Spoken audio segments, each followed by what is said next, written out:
الرحمن الرحیم. تمام تعریفیں اللہ کے لیے. درود اور سلام محمد اور آل محمد.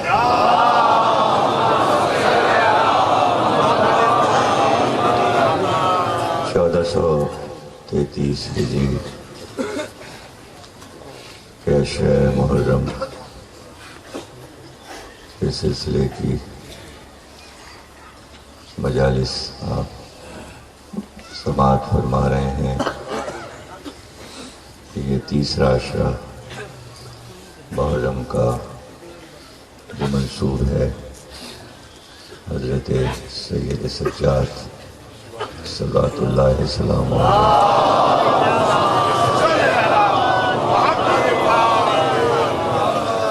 خمسہ مجالس خانہ باب سجاد میں مسلسل آپ حضرات سماعت فرما رہے تھے. سلسلے کی 5ویں تقریر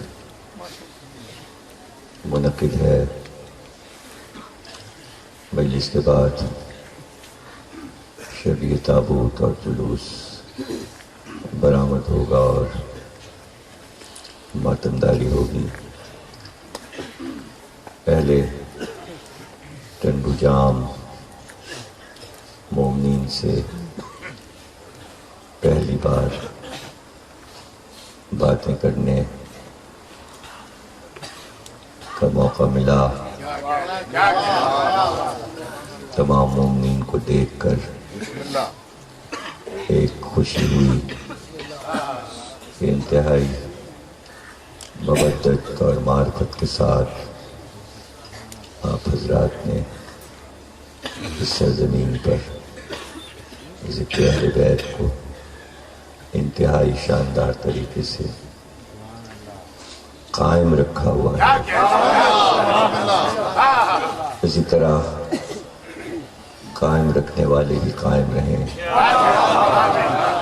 اور خصوصاً میں دعا کرتا ہوں جناب میر غلام سرور تاجپور صاحب اسی طرح یہ خمسہ کرتے رہیں اور مومنین شرکت فرماتے رہیں. آپ سب مل کر آج کی تاریخ کے مطابق بحق کے جناب سید سجاد ان کے لیے دعا کیجئے کہ اللہ ان کی عمر دراز کرے اور صحت و سلامتی کے ساتھ ان کو تمام تنجام کے مومنین کے سروں پر ان کا سایہ رہے. اور تمام مومنین کے لیے میں دعائیں کرتا ہوں کہ مسلسل آپ نے ہر طریقے سے ہمارا ساتھ دیا. گفتگو یہی تھی کہ قرآن کی آیت یوم ندعو کل اناس بامامہم، ہم بلائیں گے قیامت کے دن سارے انسانوں کو ان کے اماموں کے ساتھ. جب یہ آیت قرآن میں موجود ہے تو ہمارے لیے فخر کا مقام ہے. کہنے والا وہ ہے پر ہماری مکمل تیاری ہے. بلا لے ہم آنے کو تیار ہیں. آج ہی کر لینا قیامت. جب تیرا دل چاہے محشر بپا کر دے. اس لیے کہ ہمیں کوئی سوچ اور فکر اور فیصلہ نہیں کرنا. جنہیں فیصلہ کرنا ہے وہ اب کریں. ہمارے فیصلے عالم نور میں ہوئے تھے. اقرار وہاں ہوا تھا. پھر گواہیاں ہم نے اپنی ماں کے رحموں میں اور باپ کے صلبوں میں دے دی تھی. علی ہمارا امام، علی ہمارا. ہمیں کوئی فکر نہیں ہے، کوئی گھبراہٹ نہیں ہے. ہاں یہ ضرور ہے کبھی کبھی دل چاہتا ہے کہ تمام مسلمان مل کر یا تو ہمارا ساتھ دے کے یہ کہہ دیں 72 73 جتنے بھی فرقے ہیں کہ اگر تمہارا امام علی ہے تو ہم سب کا امام علی ہے، اور اگر نہیں ہے پورے عالم اسلام کا امام علی تو اپنے اپنے اماموں کے نام بتا دیں۔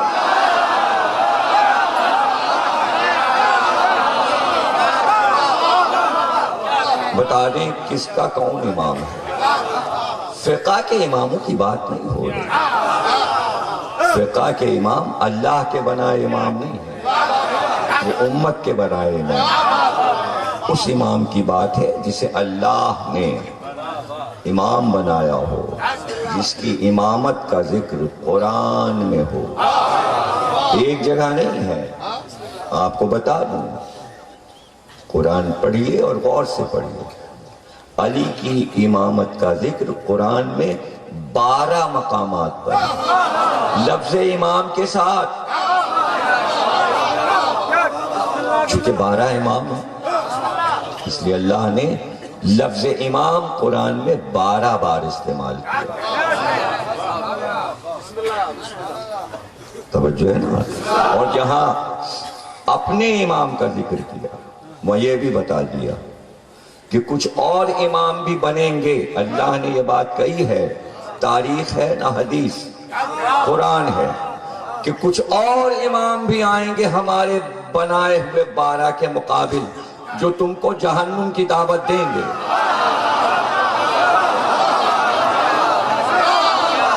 تو پہچاننا ضروری ہے کہ کون سا امام جنت کی طرف بلا رہا اور کون سا جہنم کی طرف بلا رہا۔ بھائی ہمیں یہاں بھی اطمینان ہے، ہم کو یہاں بھی اطمینان ہے، اس لیے اطمینان ہے کہ کسی نے کہیں کہہ دیا شرارتن مدینے میں معاذ اللہ ابو طالب تو جہنم میں ہے، کیا کہنے، تو کسی کی ہمت نہیں تھی کہ علی کے سامنے کہتا، وہ ایمان نہیں لائے تھے، ایک نے ہمت کر کے باغ میں آ کے کہہ دیا علی سے، تو پورا مجمع دیکھنے آیا تھا کہ علی پر اس کا اثر کیا ہوگا۔ بسم اللہ، جو بیلچے سے زمین کھود رہے تھے تو ایک بار بیلچہ رکھ کر اس کی طرف مخاطب ہوئے کہ گھوڑے سے اتر، نیچے آ، بیٹھ، یہ بتا تو نے رسول سے یہ حدیث سنی ہے کہ علی قسیم جنت والنار ہے، اور سنی کہ جنت اور جہنم کی تقسیم میں کروں گا، حدیث رسول ہے اور مستند حدیث ہے۔ یہ بتا کہ جب میں تقسیم کروں گا تو میں اپنے باپ کو جنت لے کے جاؤں گا کہ نہیں؟ تم سب کو تو تقسیم کر دوں جنت، اپنے باپ کو تو پہلے لے کے جاؤں گا، تو میں تو محشر کے دن اپنے باپ کو بچا کے جنت لے جاؤں گا۔ اب اوروں سے پوچھو اپنے اباؤں کا کیا کریں گے؟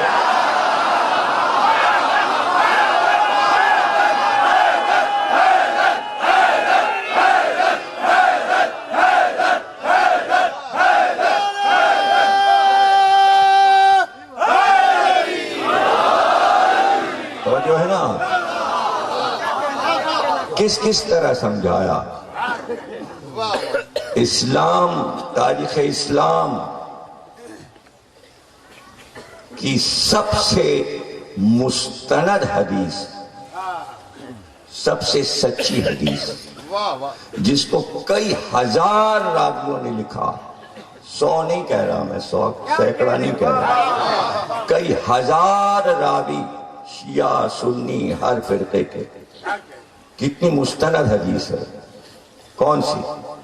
میں تم میں 2 گراں قدر چیزیں چھوڑ رہا ہوں، ایک قرآن، دوسرے اہل بیت۔ یہ عالم اسلام کی سب سے مستند حدیث ہے، اس کی رد میں کوئی حدیث نہیں ہے، کسی نے نہیں لکھا کہ ایسی حدیث نہیں ہے، سب نے لکھا ہے،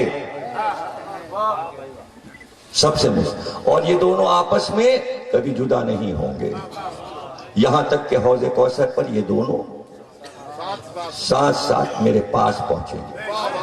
تو اہل بیت تو اولاد نبی ہے، اسے تو سب محشر میں دیکھیں گے، وہ آئے، یہ نبی ہیں اور وہ آئے، جہاں نبی وہاں سب، اس لیے کہ یہ بھی تو کہا ہے ذریت، یہ بھی تو کہا ہے اطرت۔ اطرت کہتے ہیں جسم کے ٹکڑوں کو، کسی انسان کے جسم کے ٹکڑے اس سے جدا نہیں ہوتے، جہاں نبی ہے وہیں اطرت۔ اور اس حدیث میں اہل بیت و اطرت تھی، اہل بیت تھی و اطرت تھی۔ لفظ اطرت اسی لیے رکھا کہ وہ والے اہل بیت قرآن کے ساتھ ہیں جو میرے جسم کے ٹکڑے ہیں۔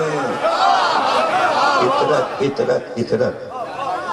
لیکن قرآن کیسے آئے گا؟ اب پیغمبر نے فرمایا قرآن کیسے آئے گا؟ اہل بیت تو پیروں سے چلتے آئیں گے، قرآن کیسے آئے گا؟ کہا ہے پیغمبر نے تو آئے گا، لیکن کوئی لائے گا نہیں، کہا ہے آئے گا۔ اگر کسی کو لانا ہوتا تو کہتے ہاتھ میں لے کے آئے گا۔ اس کی حدیث یہ ہے کہ قرآن ایک خوبصورت جوان مجسم ہو جائے گا کہ اصل قرآن یہ ہے۔ معرفت کی بات ہے، سمجھ میں آئے تو 2 روٹیاں اور میری طرف سے کھا لیں، اس کی فکر نہیں ہے۔ تحقیق ایک الگ چیز ہے، تلاش کر لو۔ مجسم ہو جائے گا قرآن اپنے حسن کے ساتھ۔ لیکن سوال یہ کہ اہل بیت تو اس لیے آئیں کہ جسم کا حصہ ہے، یہ کوثر کے کنارے قرآن کیوں آیا؟ تو سمجھ لیجئے جب بادشاہ تخت پہ بیٹھتا ہے اور بڑا جشن کرتا ہے اپنی اولاد کے لیے اور دربار سج جاتا ہے، تو پھر شاعر آتا ہے اور کہتا ہے بادشاہ سلامت، میں آپ اور آپ کی اولاد کا قصیدہ پڑھنے آیا ہوں۔ پھر بادشاہ کہتا پڑھو۔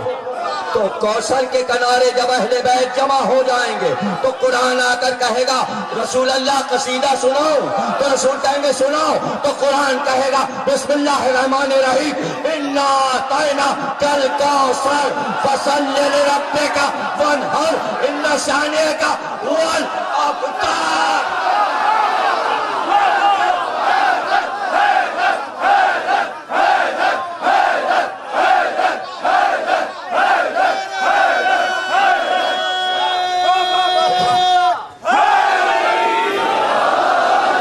دونوں کو کوثر کے کنارے آنا ہے۔ قرآن آل محمد کا قصیدہ ہے، لیکن قصیدے سے یہ نہ سمجھیے گا شاعری، قرآن شاعری نہیں ہے، اور نہ پیغمبر کو شاعری سکھائی گئی۔ سورہ یاسین میں کہہ دیا گیا یہ شاعر نہیں ہے، اس کو ہم نے شاعری نہیں سکھائی۔ قرآن شعر نہیں ہے، شعر نہیں ہے، اس لیے اللہ نے دلیل دی کہ ربائی میں 4 مصرے ہوتے ہیں، برابر کے 4 مصرے ہوتے ہیں۔ 3 پہ بات ختم کر دی، چوتھا دیا ہی نہیں ورنہ شاعری ہو جاتی۔ اِنَّا أَعْطَيْنَاكَ الْكَوْثَرَ فَصَلِّ لِرَبِّكَ وَانْحَرْ إِنَّ شَانِئَكَ هُوَ الْأَبْتَرُ۔ رے پہ تینوں آیتیں ختم ہو گئی۔ شعر نہیں ہے، اور رحمان پورا سورہ پڑھ لیجئے فَبِأَيِّ آلَاءِ رَبِّكُمَا تُكَذِّبَانِ مَرَجَ الْبَحْرَيْنِ يَلْتَقِيَانِ۔ اب نون پہ ساری آیتیں ختم ہو رہی ہیں، نون پہ ساری آیتیں۔ اسی طرح سورہ دہر پڑھ لیجئے، اسی طرح سورہ احزاب پڑھ لیجئے، الف پہ آیتیں ختم ہو رہی ہیں۔ وزن یعنی کیا بتایا جائے؟ قرآن بے وزن نہیں ہے، وزن ہے مگر شعر نہیں ہے، شاعری نہیں ہے، کلام الہی ہے۔ شاعری اور ہے، جادو اور ہے، سحر اور ہے، دیوانگی اور ہے، یہ سب الگ الگ چیزیں۔ قرآن قرآن ہے، اور حدیث پیغمبر قرآن سے الگ نہیں۔ اور ایسا انتظام کیا پروردگار نے کہ حدیث وہی سچی ہے، جس کا جواب قرآن میں موجود ہو. پیغمبر کی ہر حدیث کو قرآن کی آیت سے ملا کر دیکھا جاتا ہے، اور جیسے ہی قرآن کہتا ہے نہیں ہے مجھ میں، یہ ذکر نہیں ہے مجھ میں، تو وہ حدیث جھوٹی ہو جاتی ہے. دیکھ لیجئے اٹھا کے قرآن، حدیث سامنے رکھیے، ڈھونڈیے، ریسرچ کیجئے قرآن میں یہ حدیث کہاں ہے. قرآن میں کوئی حدیث ایسی ہے ہی نہیں سچی پیغمبر کی جو قرآن میں نہ ہو. میرے اہل بیت مثل سفینہ نوح ہیں. اب قرآن میں سفینہ نوح نہ ہو تب ہے نا بات. سفینہ نوح ہے اس لیے کہا مثل سفینہ نوح. اہل بیت مثل سفینہ. حدیث ختم نہیں ہو گئی. جس نے ان کو چھوڑا وہ غرق ہوا، جو اس کشتی پہ آ گیا وہ نجات پا گیا. کتنے اطمینان سے آپ رہتے ہیں اور اپنے مذہبی تمام عقیدوں کو بجا لاتے ہیں، اس لیے کہ آپ نجات یافتہ ہیں. نجات یافتہ ہے. نہ رہی کشتی نوح، نہ رہی کشتی نوح،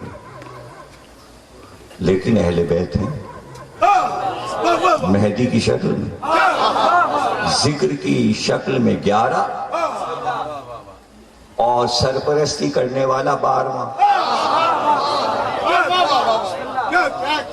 12 بجے کے بعد منبر ملا.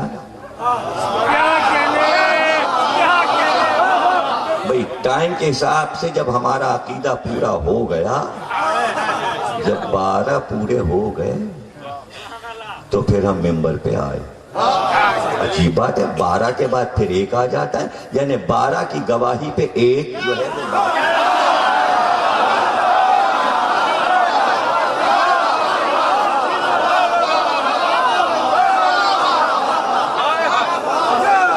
عجیب بات ہے کہ 12 کے بعد 1 آتا ہے، یعنی 12 کے بعد پھر پہلا امام آ جاتا ہے.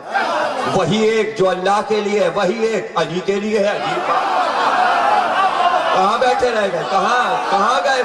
صلوات پڑھیے گا.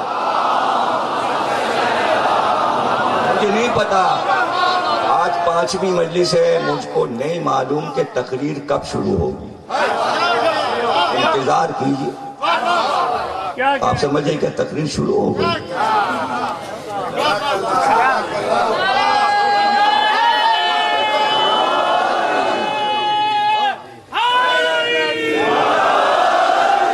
ابھی تقریر شروع نہیں ہوئی، اس لیے کہ آپ نہیں شروع ہوئے ابھی.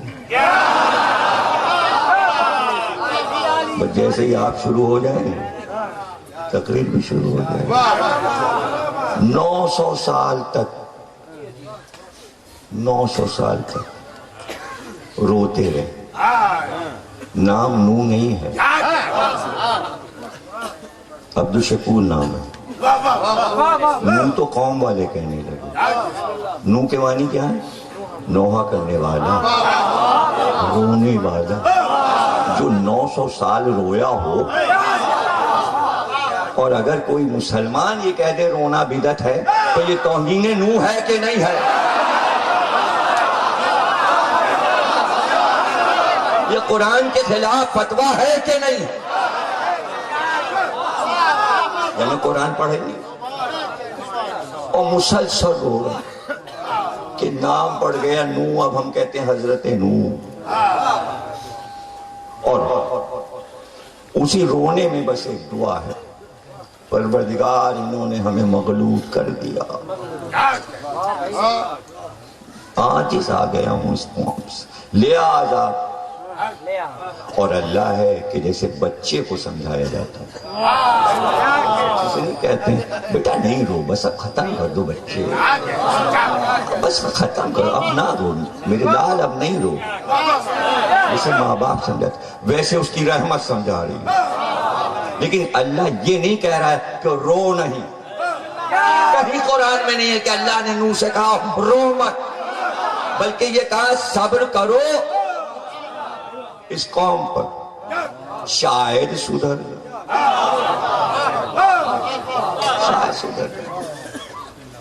اور وہ تو شروع دن سے دیکھ لیا حضرت نوح یہ ایمان نہیں لائیں۔ فرات کے کنارے ایک آبادی نینوا کہتے ہیں اس کو، وادی نینوا جو اب کربلا کے نام سے مشہور، کوفے سے لے کے کربلا پورا فرات کے کنارے کنارے علاقہ تھا، ہزاروں لوگ آباد تھے، بتوں کو پوجتے تھے۔ یاغوث ان کا سب سے بڑا بت تھا، اسی کی پوجا تھی، اسی کی عمارت بنی تھی، اور وہ چھوڑنے کو تیار نہیں تھے یاغوث کو۔ اور نوح کہتے تھے چھوڑو یہ بت پرستی، کہو اللہ ایک ہے۔ وہ سنتے ہی نہیں تھے، جواب میں ایک پتھر کھینچو۔ اتنے پتھر مارتے تھے کہ پتھروں کے ڈھیر میں دب جاتے تھے، چھپ جاتے تھے۔ پھر شام کو جبریل آتے تھے، پتھر ہٹاتے تھے، اس میں سے نوح کو نکالتے تھے، پھر اپنے پروں سے زخموں کو صاف کرتے تھے، نوح ٹھیک ہو جاتے تھے۔ پھر دوسرے دن پھر تبلیغ شروع ہو گئی، پروردگار بس اب عذاب لے آ عذاب، ان پر عذاب لیا۔ اللہ نے کہا ٹھہرو نوح، ایسا کرو کہ یہ کچھ گٹھلیاں بھیج رہے ہیں کھجوروں کی، یہ بو دو، جب درخت نکل آئیں گے عذاب لے آئیں گے۔ وہ 5 گٹھلیاں جنت کی آئی تھیں، انہوں نے بو دی، کچھ دنوں کے بعد درخت نکل آیا۔ دنیا میں جتنے درخت ہیں سب سے دیر میں کھجور کا درخت نکلتا ہے گٹھلی میں سے، اتنی تو سخت ہوتی ہے گٹھلی، اس میں سے درخت نکلنا ہی معجزہ۔ آپ کو پتہ ہے کتنی سخت ہوتی ہے گٹھلی کھجور، اور چیزوں کی گٹھلیاں نرم ہوتی ہیں۔ آم کی گٹھلی دیکھی آپ نے، وہ تو اوپر سے چھلکا اس کا جو ہے وہ سخت ہوتی ہے، اندر والی جو ہوتی ہے، جو اندر سے اوپر کے چھلکے کو پھاڑ کے اور درخت نکال دیتی ہے۔ آپ سمجھ ہوں گے میں مالی ہوں، اس دن آپ باورچی سمجھ رہے ہیں، جب میں بریانی کا ذکر کر رہا ہوں، آج میں درختوں کا ذکر باغ کا کر رہا ہوں، تو آپ سمجھ رہے مالی ہوں، مالی نہیں، مالی تو ہوں باغ آل محمد کا۔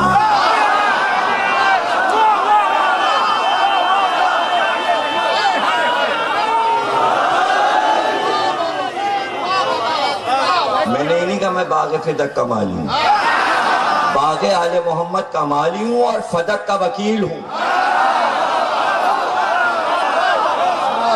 ابھی تک آپ ٹھنڈے پڑے ہوئے پتہ نہیں، مجھے تو ٹھنڈی ہوا نہیں لگ رہی ہے، آپ لوگوں کے سر پر سے ٹھنڈی ہوا کدھر سے آ رہی ہے؟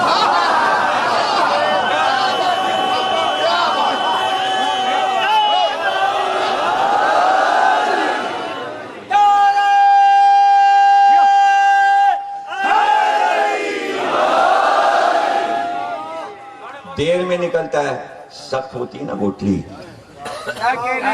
اتنی سخت ہوتی ہے کہ اس کو اگر کاٹ دیں سروتے سے چھوٹے چھوٹے دانے بنا لیں اور چھالیوں میں ملا دیں، پتہ ہی نہیں چلتا کہ چھالی ہے کہ کھجور کی گٹھلی۔ کھجور کی گٹھلیاں بھی بازار میں بکتی ہیں، اب کہاں جاتی ہیں؟ سخت ہو تو جب منہ میں پان میں آتی تو پتہ چلتی کہ چھالیاں کون سی ہے اور وہ والی چھالیاں کون سی ہے۔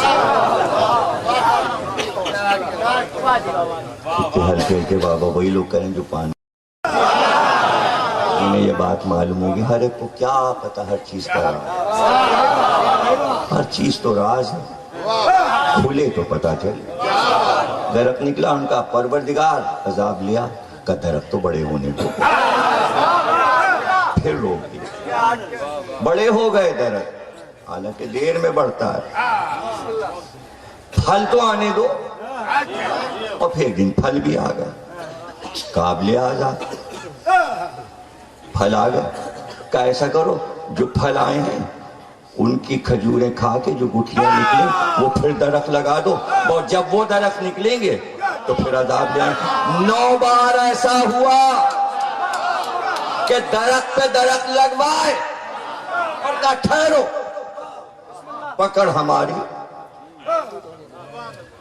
سخت لائیں گے۔ ہاں ایک دن جبریل جو آئے تو نوح نے کہا، بہت پریشان کیا اس قوم نے، کوئی ایسی اللہ سے بات پوچھو کہ یہ ایک دن کے لیے سہم تو جائیں مجھ سے، ڈر کے گھروں سے نہ نکلیں۔ ایک بار جبریل امین دل چاہتا ہے کہ میں ان کو ڈراؤں اور یہ ڈر کے گھروں میں بیٹھ جائیں۔ جبریل نے کہا دیکھیے میں کرتا ہوں، ابھی جو میں کروں وہی کریے گا۔ اور یہ کہہ کر پہاڑوں کے بیچ میں پورے وادی نینوا میں جبریل نے چیخ کر کہا نعرہ حیدری، چاروں طرف سے آواز آئی یا علی۔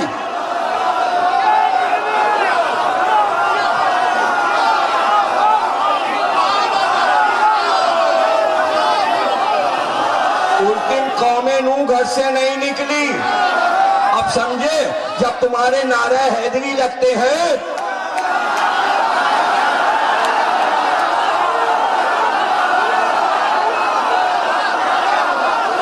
ارے 65 کی لڑائی میں پاکستان کی فوج نے جب بارڈر پہ کہا یا علی تو انڈین فوج بھاگ گئی۔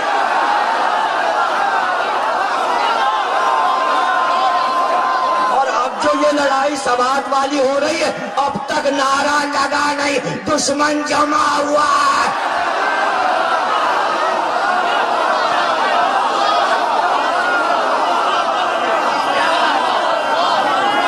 ایک نعرہ ہے۔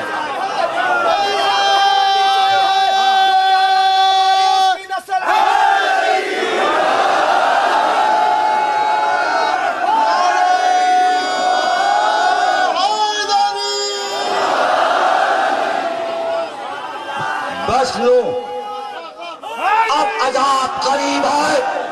اللہ نے کہا حضرت نوح سے بس اب عذاب قریب ہے، اب انہیں نہیں چھوڑیں گے، بس تم یہ کام کرو، یہ جو درخت تم سے لگوائے تھے ان کے لکڑی کے تختے کاٹو آرے سے۔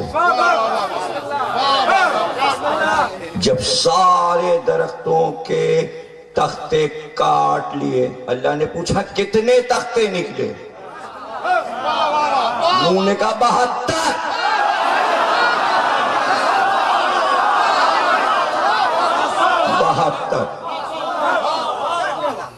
کہا اچھا یہ جبریل کیلے لے کے آ رہے ہیں، یہ 5 کیلے ہیں، ان تختوں کو جیسے جبریل بتائیں جوڑنا۔ یہ ایک کشتی تیار ہو رہی ہے نوح۔ اب قوم والوں نے دیکھا کہ وہ تختے جوڑ رہے ہیں، نوح کیلیں ٹھوک رہے ہیں۔ نوح نے پوچھا یہ کیلیں؟ کہ یہ پہلی کیل محمد کے نام کی، دوسری علی کے نام کی، تیسری فاطمہ کے نام کی، چوتھی حسن کے نام کی، 5ویں حسین کے نام کی۔ جب کشتی بن کے تیار ہو جائے گی بس آئے گا ان پہ عذاب۔ اور قوم والے دور سے کھڑے ٹھٹھے لگا رہے ہیں، ہنس رہے ہیں۔ ارے نوح معاذ اللہ، قوم کی زبان سے کہہ رہا ہوں، دیوانے ہو گئے، اب تو دیوانے ہو گئے۔ دیکھو تو خشکی میں کشتی بنا رہے ہیں، پانی کہاں ہے جو یہ کشتی چلے؟ اور اتنی بڑی کشتی 3 منزلہ، یہ نوح کو کیا ہو گئے؟ اور وہ کشتی بنائے گا، کشتی تیار ہو گئی۔ کہا بس انتظار کرو، ابھی انتظار کرو، کشتی تیار ہو گئی۔ اسی دن قوم باہر نکلی اور ایک شخص نے اپنے بیٹے کو کاندھے پہ بٹھایا اور کاندھے پہ بٹھا کے آیا اور کہا دیکھو یہ معاذ اللہ یہ دیوانہ ہے، میں تو مر جاؤں گا، تیرا دادا ہوں، اس کی اطاعت نہ کرنا۔ یعنی نسلوں کو بتایا جا رہا ہے کہ نبی کی اطاعت نہ کرنا۔ نہیں سمجھ رہے؟ دیکھو یہ کشتی اس کی اور یہ دونوں سے دشمنی رکھتا، تو اگر بچوں کو آپ یہ بتا رہے ہیں کہ اہل بیت کشتی نہیں ہے، تو بتاتے رہیے۔ اس بچے نے دادا کی پشت سے اتر کے ایک پتھر بڑا سا اٹھایا اور منہ کے کھینچ کے مارا، وہ سر پہ لگا، سر پھٹا اور لہو چلا اور لہو زمین پہ ٹپکا۔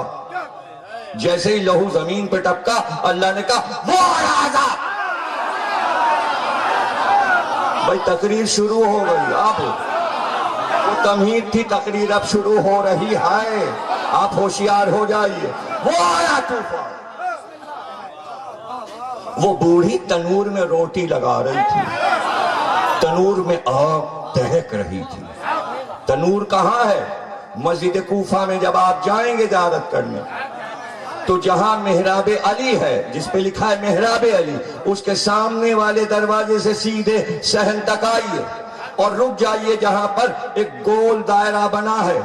وہی ہے وہ جگہ جہاں بوڑھی کا گھر تھا، جہاں وہ تنور تھا۔ ایک بار اس تنور سے پورے تنور کے ساتھ پانی ابلا، آگ نہیں تھی، پانی، اور پھر روک نہ سکا کوئی پانی کو۔ کوفہ ڈوبا، نینوا ڈوبا، اور جیسے جیسے پانی ابلتا گیا گھر بہتے گئے۔ کہاں تم نے پنجاب کے سیلاب دیکھے ہیں؟ ٹی وی پہ بیٹھتے دیکھے رہتے ہو، سامان بہ رہا ہے، گائے بہ رہی ہے، بیل بہ رہا ہے، بھینس بہ رہی ہے، پوری پلنگ بہتی چلی، ارے پورا مکان بہتا چلا رہا ہے۔ طوفان نوح دیکھنا ہے تو چھوٹا موٹا نمونہ پنجاب کے سیلاب دیکھ لو۔ یہ آتے کیوں ہیں؟ اے سفینہ تمہارے پاس ہے، سیلاب آتے کیوں ہیں؟ پتہ چلا ابھی تک سفینہ سمجھے نہیں، اس لیے بہے چلے جاؤ گے۔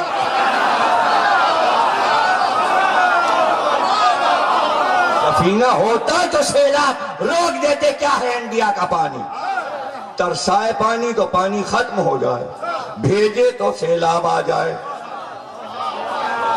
یہ سب کافر کے ہاتھ میں اور اللہ کے ہاتھ میں کیا؟ کچھ بھی سمجھ نہیں رہے ہو، تقریر کہاں جا رہی ہے، تم کیا سمجھ رہے ہو؟ یہ تقریر کے حصے نہیں ہیں، یہ جزیات ہیں، یہ آتے رہیں گے۔ تقریر آگے جا رہی ہے، موضوع بھی سمجھ میں آ جائے گا تھوڑی دیر میں، ابھی 20 منٹ کے بعد موضوع سمجھ میں آ جائے گا آپ کے کہ میں کیا کہہ رہا ہوں۔ اور جیسے ہی پانی بڑھنے لگا آسمان پہ گھنیرے بادل آئے، کالے کالے بادل، وہ دھمک، وہ گرج، وہ چمک، اور بادل نیچے آ گئے، بہت نیچے آ گئے۔ جہاز اوپر اڑتا ہے تو پائلٹ کیا کرتا ہے؟ ارے بھائی اعلان ہوا تھا 5000 فٹ کی بلندی پہ، یہ تو بادل نیچے آ گئے، جہاز اوپر گیا، وہاں بھی بادل آ گئے۔ اب جہاز پہ بیٹھے ہو تو مزے لے کے بیٹھا کرو جہاز پہ، سننے میں کیا مزہ آئے گا، کھڑکی سے جھانک جھانک کے دیکھا کرو، جب جہاز ہلے سمجھ جاؤ اوپر جا رہا ہے۔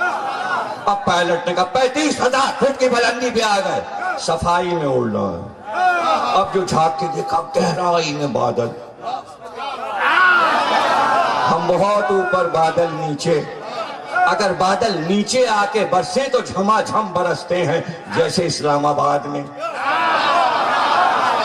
کراچی والے تو بادل جانتے ہی نہیں، آئے نکل گئے، آئے نکل گئے، آئے نکل گئے، کہاں جا رہے ہیں؟ ارے وہ ملتان کی طرف جا رہا، ارے وہ لاہور کی طرف جا۔ کراچی میں کب برسے گا؟ برسے گا نہیں، ترسے گا، بہت کم برستا، اور کچھ ایسے شہر ہیں خوب برستا۔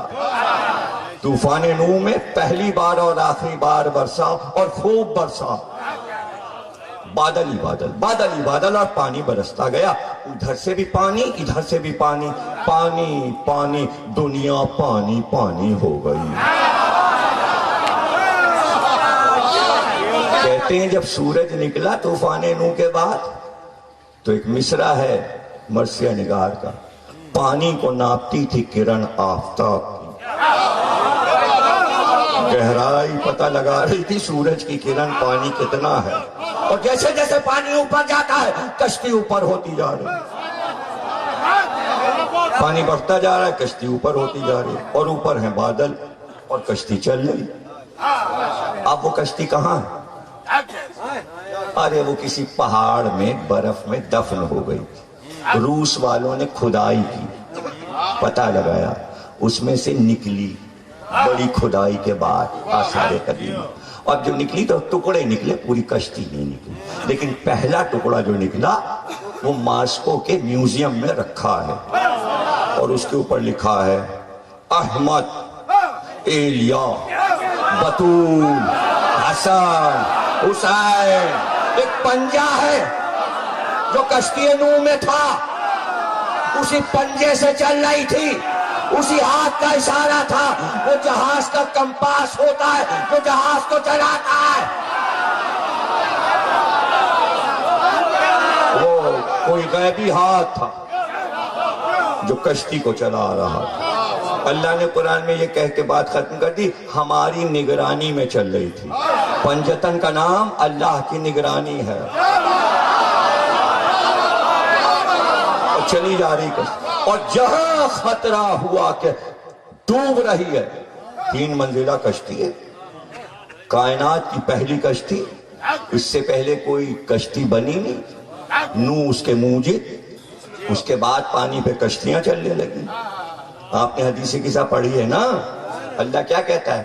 ہم نے کشتیاں چلائیں، اے اللہ چلاتے ہیں، چونکہ پہلی کشتی اللہ نے چلائی، اس نے حدیث قصہ میں کہا ہم نے کشتیاں چلائیں، کس کے تصدق میں؟ اہل بیت کے تصدق میں۔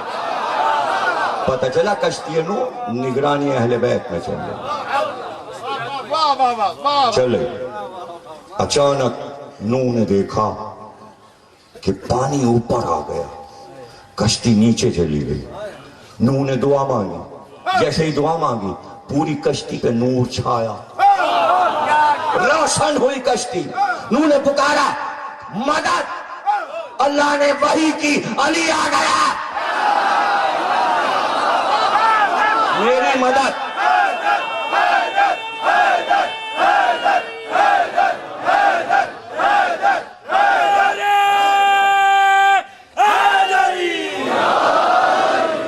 علی آ گئے، علی آ گئے، کشتی تھم گئی، پانی پہ ٹھہری۔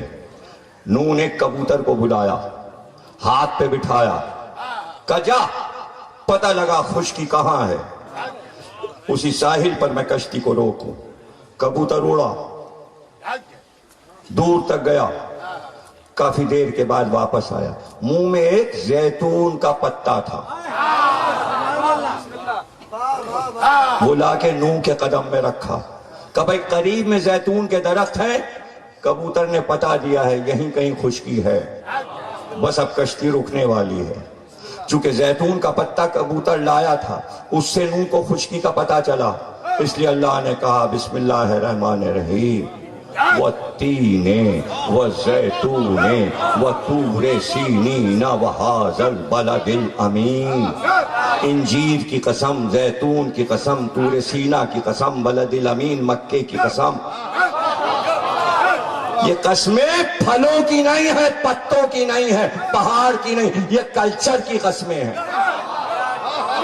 انجیر آدم کا ہے، انجیر کے پتوں سے کپڑے بنائے تھے، عہد آدم کی قسم۔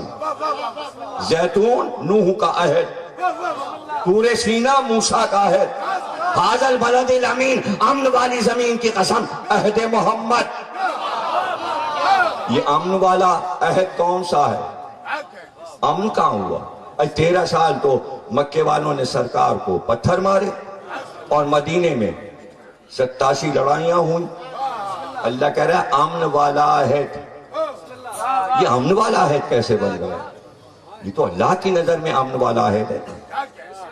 محمد نام لقب دیا، رحمت للعالمین، امن، تم عالم انسانیت کے لیے امن ہو۔ ماں تمہاری آمنہ، آمنہ کے معنی امن، باپ تمہارا عبداللہ، اللہ کا بندہ امن۔ جو بی بی تمہیں گود میں کھلائے ام ایمن، یعنی امن کی ماں۔ بیٹی تمہاری خیر النساء، داماد تمہارا خیر البشر۔ امن امن امن امن۔ اب سمجھے عہد امن کی قسم، یہ ہے امن۔ 3 سے بات شروع ہو اور امن پہ ختم ہو جائے۔ قرآن سورہ 3 زیتون. اور پھر کشتی رکی اور نوح کشتی سے اترے. 3 بیٹے تھے، بڑا بیٹا سام، پھر حام، پھر یافس. اب پانی خشک ہوا، زمین تو تباہ ہو چکی تھی، نہ کوئی مکان، قوم تو تباہ. جو کشتی میں تھے وہی بچے. اچھا کتنے لوگ تھے کشتی میں پتہ ہے آپ؟ کشتی میں کتنے لوگ تھے؟ کل 72. 72 سے پھر دنیا آباد ہوئی. 3 بیٹوں کی اولاد. نوح نے وصیت نامہ لکھا، کہا اتنی زمینیں سام کی، اتنی حام کی، اتنی یافس کی. اب سام تم اپنے بیٹوں میں تقسیم کرنا زمین. جو زمین جسے دینا وہ زمین اس کے نام سے پکاری جائے. سام کے تھے 12 بیٹے، حام کے تھے 12 بیٹے، یافس کے تھے 12 بیٹے. سام کا بڑا بیٹا کون؟ عرب. اس کو عرب دے دیا. دوسرا بیٹا یورپ، اسے یورپ دے دیا. تیسرا بیٹا روس، اس کا نام روس، اس کو روس دے دیا. چوتھا بیٹا چین، اسے چین دے دیا. یہ ملکوں کے نام نہیں ہیں، یہ نوح کے پوتوں کے نام ہیں. یہ سام کے بیٹوں کے نام ہے. یافس کا سب سے بڑا بیٹا افریقہ، یافس کا سب سے بڑا بیٹا افریقہ. حام کا سب سے بڑا بیٹا ترک، اس کے نام پہ ترکی. دوسرا بیٹا یونان، اس کے نام پہ یونان. تقسیم ہو رہی، زمین تقسیم ہو رہی، نام پڑھ رہے ہیں. اور آدم کی ایک بیٹی تھی، شیش کی بہن، اس کا نام تھا ایشیا. بیٹوں نے اپنی پھوپھی کے نام پر، تمام بھائیوں نے پورے بر اعظم کو کہا ایشیا. بھئی مجلس شروع ہو گئی یا صرف سننی ہے مجلس؟ مجھے بتاؤ، سمجھاؤ موضوع کیسا ہے. یا جنگ خندق پڑھ دوں جو رہ گئی تھی، یا خیبر پڑھ دوں؟ میرے لیے کوئی مشکل نہیں، یہیں سے خیبر پڑھ دوں. یہ سننا ہے یا وہ؟ پہلے فیصلہ کرو. پانی ابھی آنے والا ہے، ذرا میرا حلق کوئی نہیں لا رہا. ارے ہم ہی نے منع کر دیا تھا پانی. میں نے کہا سردی ہے، پیاس لگے گی نہیں. لیکن اس مائک نے اور تم لوگوں نے حلق شروع ہی میں سکھوا دیا. سردی میں حلق سوکھ. اس کو کیا کہتے ہیں؟ کیا چمتکار ہے. یہ آواز کھا رہا ہے، حلق لے رہا ہے. اور آپ کہہ رہے ہیں اور چلاؤ، اور ہم چلائے جا رہے ہیں. اور آپ سن رہے ہیں، ہم کو چلانا نہ پڑے. پتہ نہیں اپنی آواز کیوں بچا رہے ہیں. شاید ماتم کے لیے زور آپ یا حسین کریں. چلیے معاف کر دیں ایک بات کہ ماتم کرنا ہے، چپ کے بیٹھے رہیے. میں وہ سناؤں گا جو آپ نے نہیں سنا. اب نوح کے بیٹوں کے تو یہ نام ہے، اب پوتوں کے نام آئے. زمین حصے میں بٹی. اب سام کے بڑے بیٹے کے 2 بڑے بیٹے، ایک کا نام ہند، ایک کا نام سندھ. سندھ گورا تھا، ہند سانولا تھا. ہند عبرانی میں کہتے ہیں سانولے کو، اس لیے اس کو کہتے ہیں ہندی، یعنی سانولے لوگ. سندھی یعنی گورا. اب بھی گورے لوگ نہیں بول رہے، اپنے کو کالا سمجھ رہے ہیں.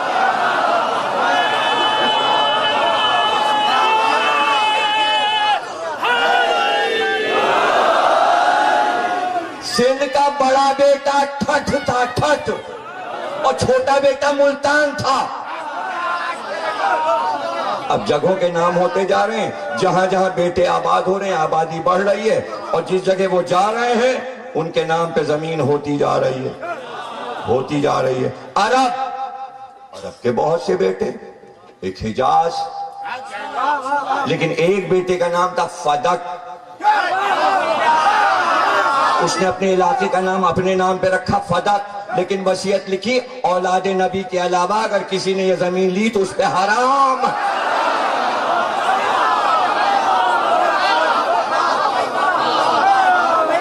سمجھ رہے نا؟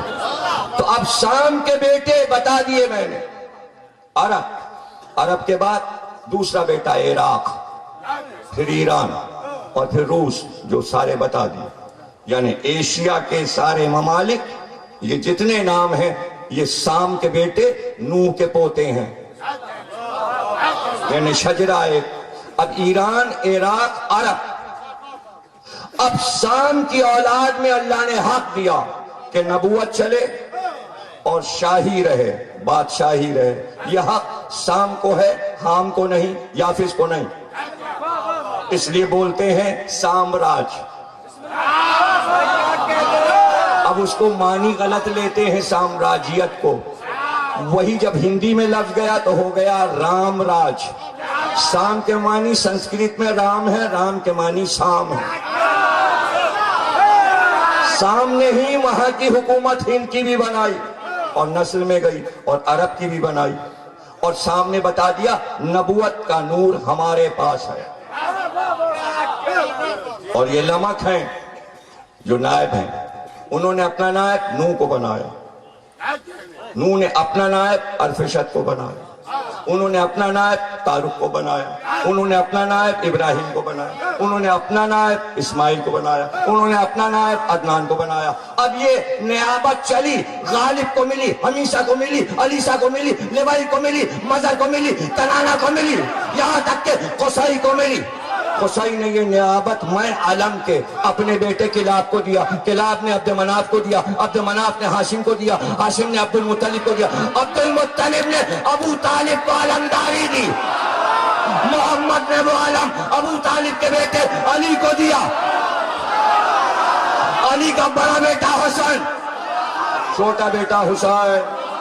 شام سے شجرہ چلا، شام کا شجرہ نوح سے، نوح کا شجرہ پیچھے جائیے، اخنوخ، انوش، شیش اور پھر آدم. یہ شجرہ حسین کا آدم تک گیا.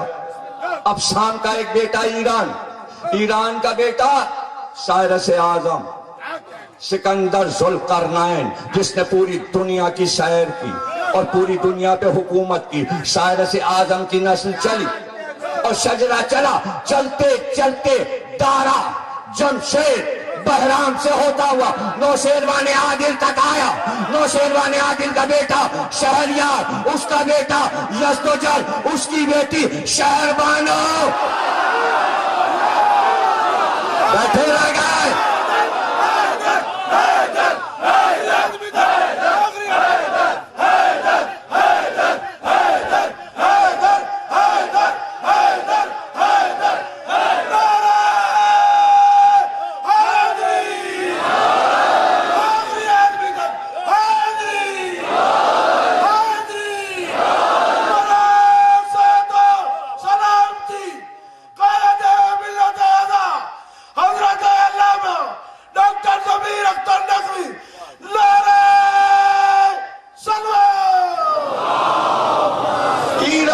کی حکومت جسے کہتے کسرا کی حکومت، ہر بادشاہ کسرا کہلاتا تھا. نوشیروان عادل بھی کسرا کہلاتا تھا. کسرا اس لیے کہلاتا تھا کہ ان کے پرچم کا نام تھا. جس طرح روم کے ہر بادشاہ کو شاہ روم کہتے تھے، افریقہ کے ہر بادشاہ کو نجاشی کہتے تھے. نام کچھ اور ہوتا تھا، یہ لقب ساتھ چلتا تھا.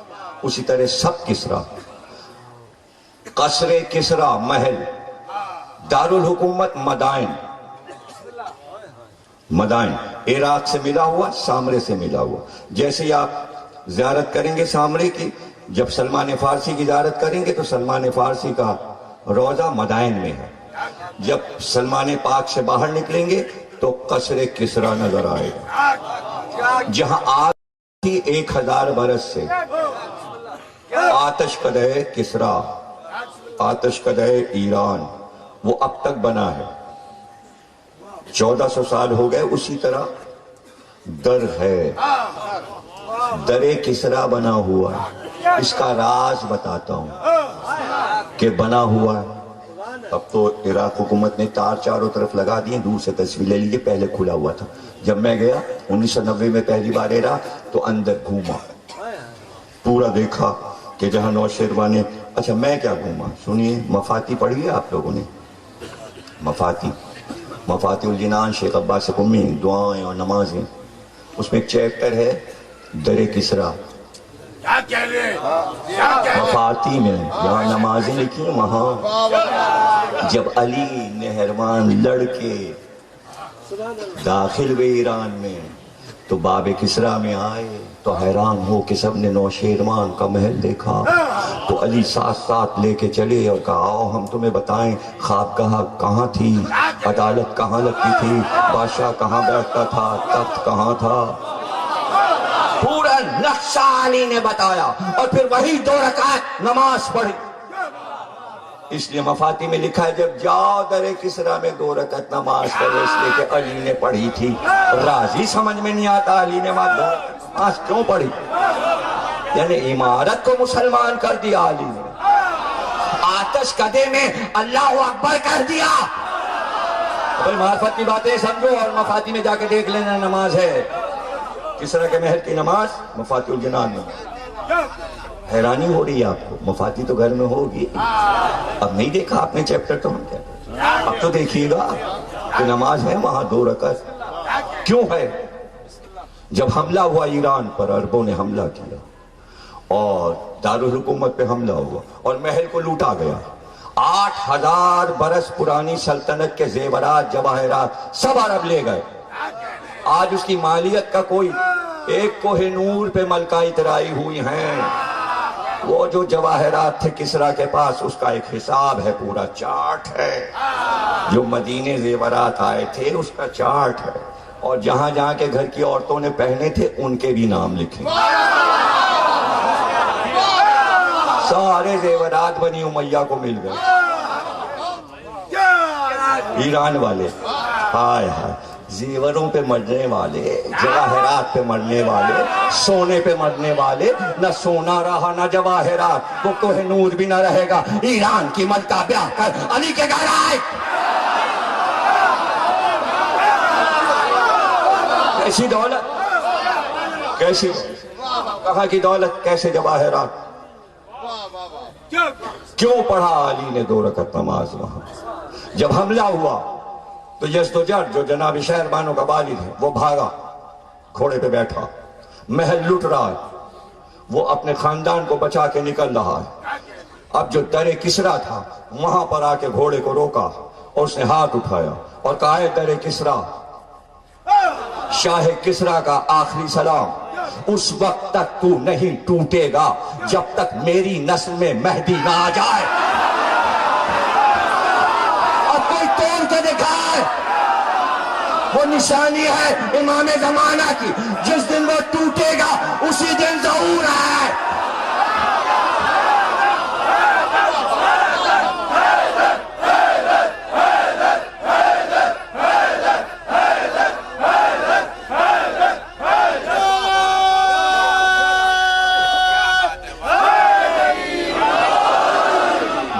اصفہان گیا، یزدجر اصفہان گیا اور وہاں سے اس نے پھر جنگ شروع کی، لیکن گھر والوں کو اس نے اپنے بیٹے کے ساتھ 3 بیٹیوں کو کابل بھیجا، افغانستان، اور کابل کے بادشاہ کو لکھا کہ ہمارا خاندان تمہارے پاس آ رہا ہے، اس کو حفاظت کے ساتھ رکھو۔ سارا خاندان افغانستان چلے گئے۔ بیٹے کا نام تھا فیروز، بیٹیاں تھیں 3، ایک کا نام تھا ماہ بانو، ایک کا نام تھا گیہان بانو، ایک کا نام تھا شاہ جہاں۔ ایک بیٹی ماہ بانو بیاہ کر ادے پور گئی، مہاراجہ ادے پور، اس لیے کہ نوشیروان عادل کی جو زوجہ تھیں وہ بھی جے پور سے آئی تھی، اور بہو ماتلی سے گئی تھی، سندھ سے، جن کا نام ماہ تلک تھا۔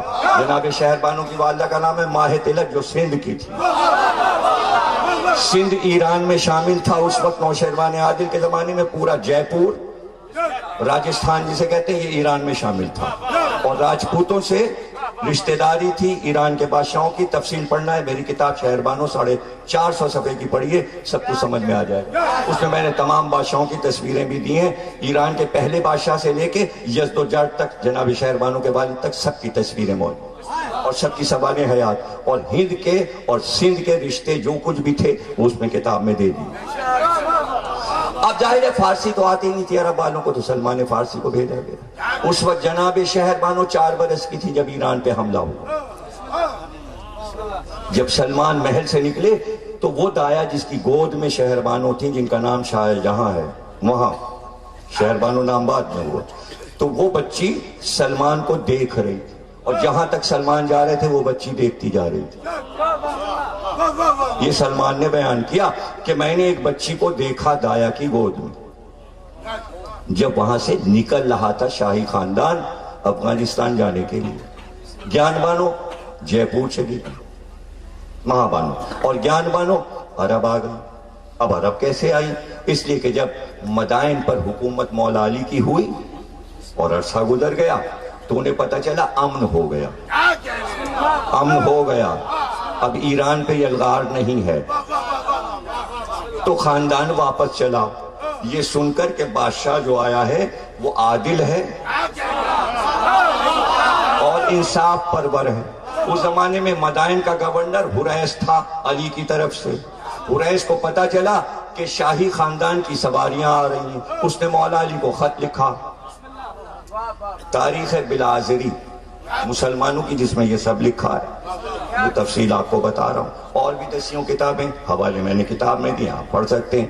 مولا علی کو خط لکھا، مولا علی نے کہا وہ شاہی خاندان ہے، اسلام کے اصولوں میں داخل ہے کہ کوئی بھی شاہی خاندان ہو چاہے وہ کافر ہو، شاہی خاندان جو حکمراں خاندان ہو اس کی عورتوں کو عزت سے لایا جاتا ہے۔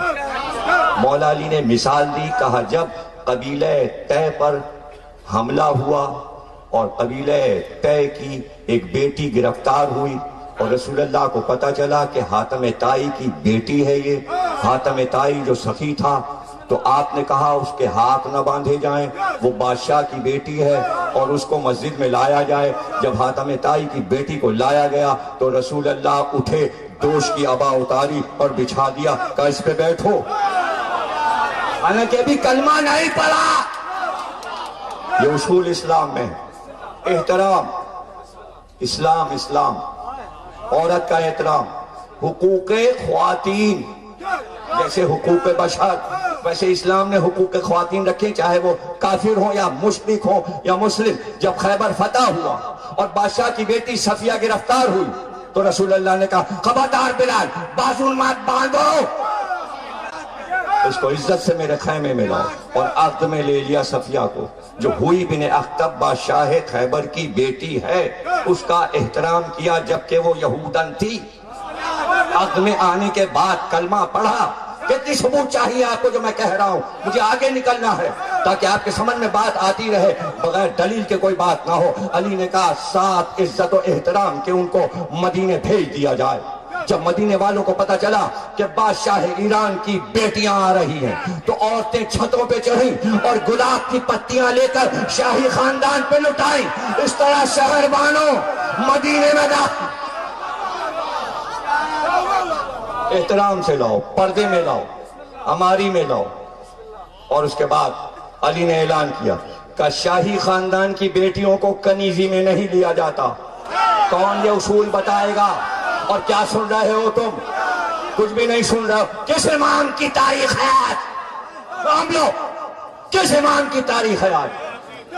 اس کا ننھیال بتا رہا ہوں، ددھیال تو بتانے کی ضرورت نہیں، تم سب جانتے ہو۔ ننھیال تو سنو، ابھی اس منزل پہ آ رہا ہوں، بات ابھی ہوگی، بات سمجھنے کی کوشش کرو اور میرا ساتھ دیتے رہو۔ علی نے کہا شاہی خاندان کی عورتوں کو کنیزی میں نہیں لیا جاتا۔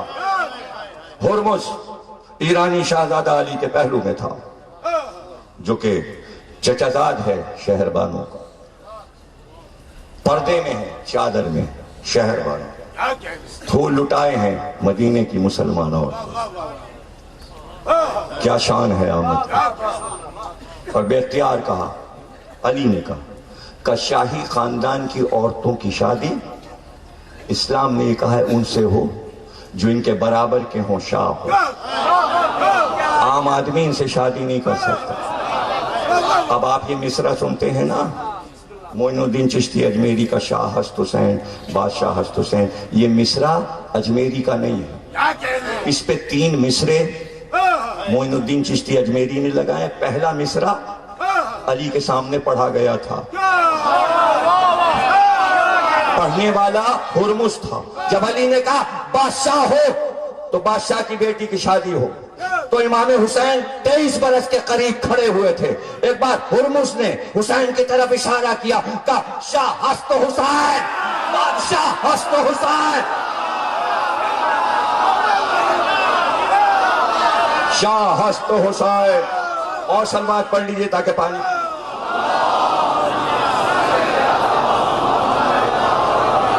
حسین شاہ بھی ہیں، حسین بادشاہ بھی ہیں۔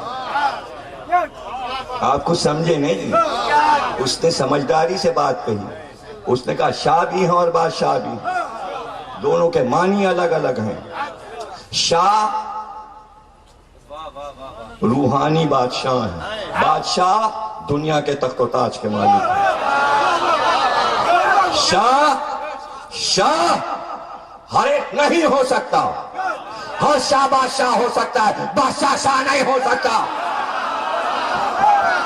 اس لیے کہ شاہ کا جو لغت میں معنی لکھا ہے وہ یہ ہے کہ اپنی جگہ پر کھڑے ہو کر وہ زمین کو ٹھوکر مارے تو چشمہ نکلے، جو چشمہ نکالے یا اسماعیل شاہ ہے یا حسین۔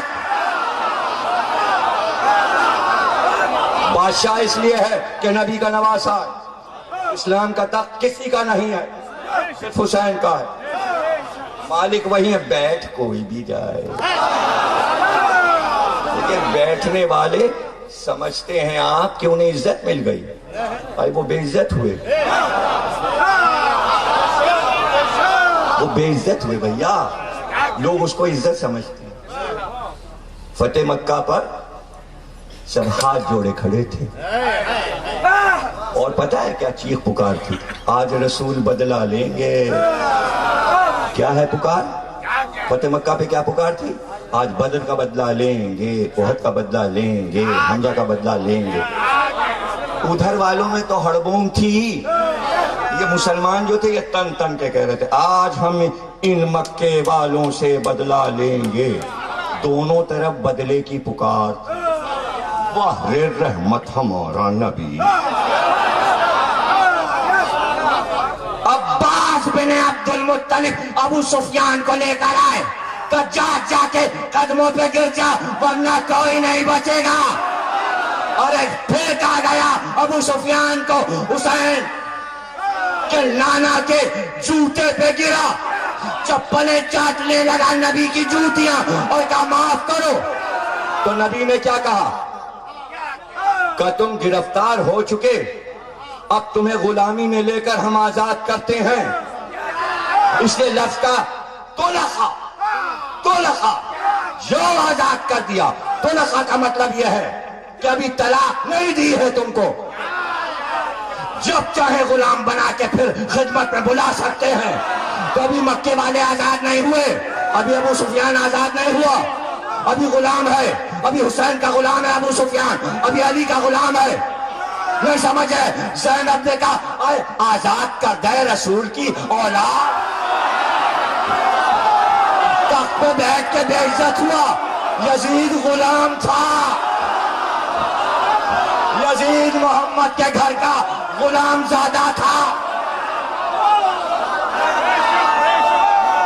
آزاد کر دے رسول کی اولاد، تیری مجال کہ تو نے ہمیں دربار میں بلایا وہ دن بھول گیا۔ اور تجھ سے مجھے امید کیا تھی اور کیا امید میں رکھوں، اس لیے کہ تیری دادی ہندا نے میرے چچا حمزہ کا جگر چبایا تھا۔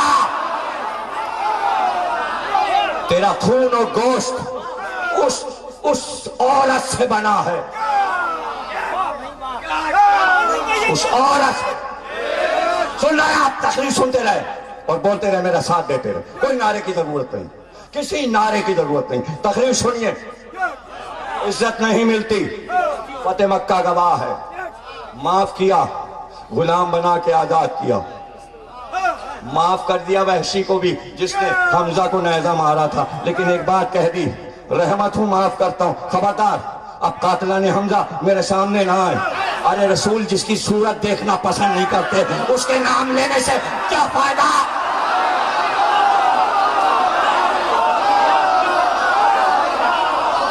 سن رہے ہو؟ بولتے رہو، میرا ساتھ دو، ساتھ دو میرا۔ عزت نہیں ملتی اس لیے کہ تخت رسول کا ہے یا علی کا ہے یا حسن کا ہے یا حسین کا ہے۔ آپ جس کو چاہے تخت پہ بٹھا دو، ہم مان لیں؟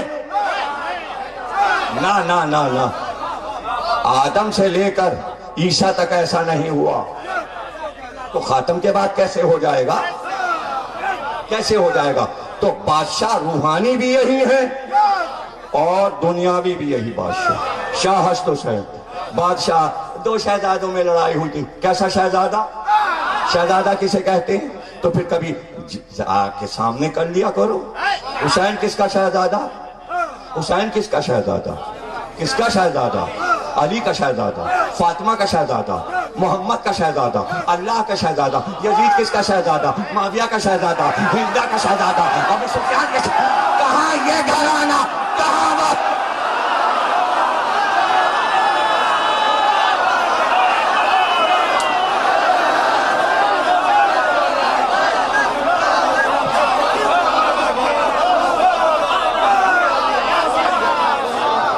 شاہ ہست حسین، بادشاہ ہست حسین۔ علی نے عقد پڑھا، شہربانوں بیاہ کر علی کے گھر میں آئے۔ علی نے کہا ہمارے گھر کا دستور ہے، غیر کی بیٹی بیاہ کر لاتے ہیں، نام اس کا کچھ بھی ہو خطاب ہم دیتے ہیں۔ نام تمہارا شاہ جہاں ہے، ہم آج سے تم کو شہر بانو کا خطاب دیتے ہیں۔ دنیا حیران ہو گئی کہ علی نے کیسا نام رکھا۔ بانو کہتے ہیں ملکہ کو، شہر کہتے ہیں شہر کو۔ شہر کی بانو، کون سے شہر کی بانو؟ رسول نے فرمایا انا مدینۃ العلم وعلی بابھا، میں شہر علم ہوں، علی اس کا دروازہ ہے۔ وہ شہر علم کی ملکہ شہر بانو قرار پائے اس لیے کہ 9 اماموں کی ماں بنی۔ 9 علم شہر بانو سے چلے۔ سن رہے ہو یا موضوع بدل لوں؟ سن رہے ہو نا؟ تو بولتے رہو، ساتھ دیتے رہو۔ شہر بانو بیاہ کے آئیں، 100 کنیزیں ساتھ آئی تھیں، ایک دو نہیں 100 کنیزیں۔ 8000 برس پرانی سلطنت تھی، دولت کی کمی نہیں تھی، دولت کو ٹھکرا کے آئی۔ تم بات کرتے ہو حسین ملک لینے گئے تھے، ایک شہر بانو اگر دعویٰ کر دیتی کہ ایران میرا واپس کرو تو حسین کے جہیز میں ایران آتا۔ کیا ہے شام؟ شام کی حیثیت کیا ہے اور عراق کی حیثیت کیا ہے؟ کیسی دولت، کیسا ملک، کیسی زمین؟ ساری زمینیں تو سامنے بانٹی تھیں۔ نسل میں حسین کیا آ رہی ہیں اس لیے کہ وارث اس وقت شام کے، نوح کے، آدم کے حسین ہے۔ جو ملک چاہے دعویٰ کرے میرا، جو بر اعظم کیا ہے میرا۔ تاریخ سے ثابت کہ پوری زمین انی جاعل فی الارض خلیفہ، 61 ہجری میں حسین خلیفات زمین کے۔ ٹھنڈے نہ پڑو بھائی، دور تک جانا ہے، دور تک جانا ہے۔ تو حسین ملک اور زمین کیا ہے؟ 100 کنیزیں لائی تھیں۔ حسین نے چہرہ دیکھا تو اس کی خوشی میں کنیزوں پہ کنیزیں آزاد کر لی۔ حسین میرے پاس آئے اور بیویوں نے گھیر لیا، سیدھانیوں نے، اور کہا شہر بانو کیا حال ہے سناؤ؟ کہا بتاتی ہوں، مسلسل 40 دن ایک ہی خواب دیکھا۔ کہا کیا دیکھا؟ کہا بس یہ دیکھا مریم سارا ہاجرہ کے ساتھ ایک بیوی آتی ہیں جن کے لیے پکارتی ہیں حورے سیدہ آ رہی ہیں، نبی آخر کی بیٹی آ رہی ہے، فاطمہ زہرا آ رہی ہیں، اور وہ آ کے مجھ کو دلہن بناتی ہیں۔ اور دلہن بنا کے جب سر پہ دوپٹہ ڈالا تو بے اختیار کا مبارک ہو میرے حسین کی زوجہ بنی اور زین العابدین کی ماں بنی ہوئی۔ یہ ہے میرا سفر، یہ ہے میرا سفر۔ کلمہ میں نے آج نہیں پڑھا، مجھے بی بی نے خواب میں کلمہ پڑھوایا۔ میں مسلمان بن کے اس گھر میں آئی ہوں، دلہن بیاہ کے آئی ہے تو مسلمان ہے، کلمہ پڑھ کے آئی ہے۔ حالانکہ سکندر ذوالقرنین جس کا ذکر قرآن میں بار بار ہے، اس کی نسل میں ہے، جو ولی تھا۔ شہربانوں ولایت جہیز میں بھی لائی تھی اور منہ دکھائی میں سسرال سے بھی ولایت پائی۔ اس نے زین العابدین کہتے تھے میں 2 عظیم خاندانوں کا بیٹا ہوں، وہ بھی خیر یہ بھی خیر۔ یہ کیا کہا زین العابدین نے؟ وہ بھی خیر۔ ہاں یہ تو خیر ہے محمد کا گھرانہ، یہ کیوں کہا زین العابدین نے کہ وہ ایران کا گھرانہ بھی خیر؟ ہائے ہائے، حدیث رسول سنا دوں تو خیر سمجھ میں آ جائے۔ رسول اللہ کی حدیث ہے جو زین العابدین نے دہرائی تھی۔ کسی نے پوچھا یا رسول اللہ آپ کس زمانے میں پیدا ہوئے تھے؟ کہا نوشہروان عادل کے زمانے۔ اور پھر مسکرا کے کہا وہ عادل بادشاہ تھا جس نے ہمیشہ عادل کیا، میں خوش قسمت ہوں کہ عادل کے زمانے میں پیدا ہوا۔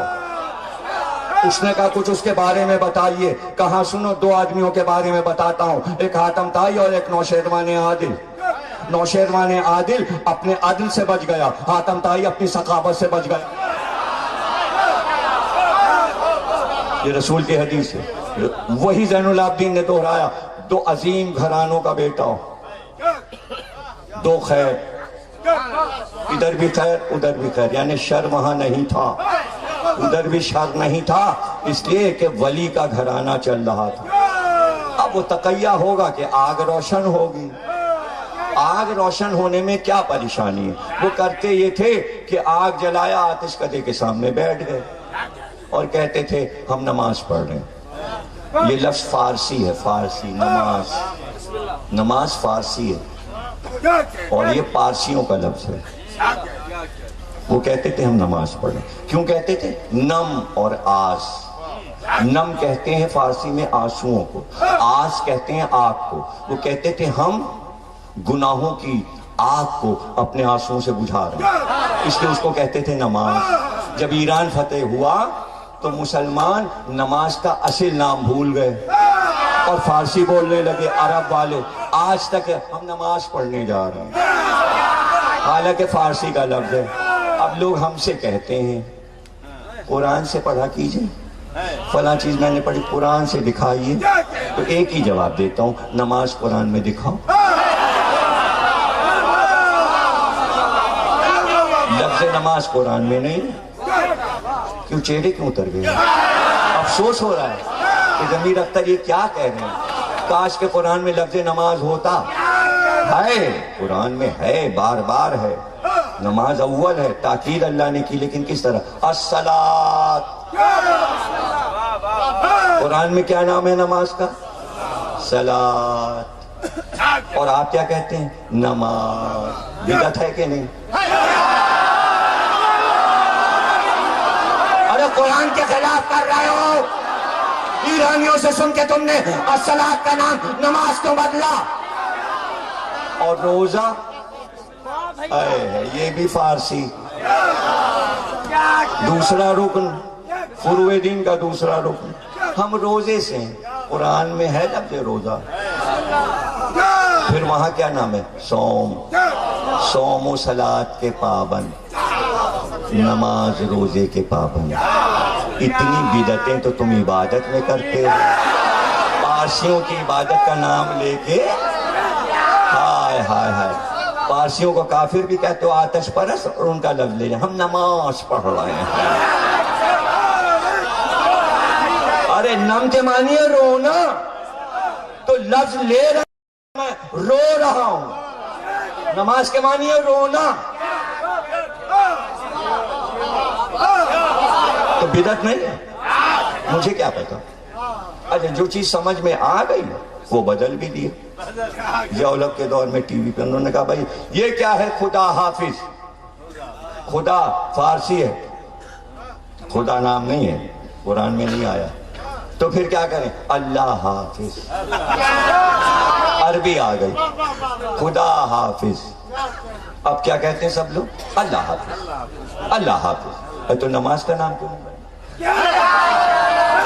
یہ کیوں نہیں سب بولتے صلاۃ پڑھ کے آ رہے ہیں، صلاۃ کر کے آ رہے ہیں، صلاۃ پڑھنے جا رہے ہیں؟ یہ کیوں نہیں بدلوائے؟ ہم سوم سے ہیں، آج ہم نے سوم رکھا ہے، نہیں تو یہاں کیوں نہیں بدل؟ اللہ حافظ کیوں بدلا گیا؟ خدا حافظ کتنا اچھا لگتا ہے، اللہ حافظ، اللہ حافظ، لیکن ایک لفظ ایسا ہے وہاں اللہ آ ہی نہیں سکتا، اور وہ سب بولے جا رہے خدا نخواستہ۔ اب یہاں کا اللہ نخواستہ، اللہ نخواستہ، خدا حافظ میں اللہ لگایا، خدا نخواستہ میں خدا ہی، خدا نخواستہ، خدا نخواستہ آگے کیا ہوگا محشر میں مجھے نہیں پتا۔ توجہ کیجئے گا، جہاں جہاں دکھا دی منافقت اور کر لی منافقت اور پھر سب کچھ اٹھایا ایک پہ ڈال دیا، یہ بدعت، یہ بدعت، یہ بدعت، یہ بدعت، تابوت بھی بدعت، تعزیہ بھی بدعت، ذوالجلال بھی بدعت، رونا بھی بدعت، اور نماز کا لفظ، روزے کا لفظ بولے چلے جانے سارے مسلمان بولے چلے۔ پر توجہ ہے نا، میں تو توجہ دلاتا ہوں، آپ برا مان جائیے، یہ سب کیوں بتا رہے ہیں ضمیر اختر؟ جو بات ہمیں نہیں معلوم تھی وہ کیوں بتا رہے ہیں؟ اچھا تھا پردہ رہ جاتا، کتنے پردے ڈالوں، کہاں کہاں پردے ڈالوں؟ توجہ ہے نا، 100 کنیزیں تھیں، آزاد کیا صرف حسین کی آمد پر، اور ایک کنیز شیریں رہ گئی جو خدمت گزار ہے، جو حسین اور شہربانوں کی خدمت گزار، وہ رہ گئی شیریں۔ بعد میں وہ بھی آزاد ہو گئی۔ ایک کنیز کہنے لگی، بی بی کتنی آسائش میں آپ تھی، کیسا محل، کیسے بستر، کیسے مخمل، کیسے تکیے، کیسا کھانا پینا، اور یہاں کچے مکان میں بوریے پہ آپ لیٹتی ہیں، کھانے کو جو کی روٹی ملتی ہے، آپ تو جنت میں تھی اور جہنم میں آ گئی۔ اسی وقت کنیز کو نکال دیا اور غصے سے کہا، تجھ کو پتا نہیں پہلے جہنم میں تھی اب جنت، زہرا کے گھر کے علاوہ کہیں جنت نہیں۔ یہ ہے شہر بانو، یہ ہے شہر بانو۔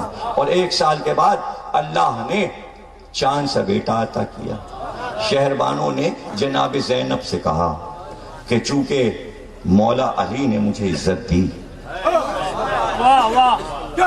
تو میں یہ چاہتی ہوں میں اس بیٹے کا نام علی رکھوں۔ وہ تو لوح پہ علی لکھا تھا، تو جہاں 12 امام کے اللہ نے لوح پہ لکھا، علی پہلے سے لکھا تھا۔ یہ تو تمنا تھی شہربانوں کی کہ وہی لفظ نکلا لوح والا، چونکہ شہر علم کی ملکہ ہو گئی تو لوح کی زبان بھی معلوم ہو۔ پھر ہلکے ساتھ دینے کو تیار نہیں ہے۔ اس سے پہلے کیا شہربانوں کے فضائل سنے ہیں؟ اگر سنے ہیں تو بھی چھوڑ دو، اور نہیں سنے تو ساتھ تو دو گے بھائی، بولو گے تو ساتھ تو رہو گے، میرے ساتھ تو رہو گے۔ سب لوگ کم از کم آگے والے تو ساتھ دو، اور کراچی والے بے شرمو 10 بار سن چکے ہو یہ روایت، اب پھر بھی چپ بیٹھے ہوئے ہو۔ صلوات پڑھیے۔ اب سوکھ جائے گلا، 5ویں تو ہے، کیا کل کیا پڑھیں؟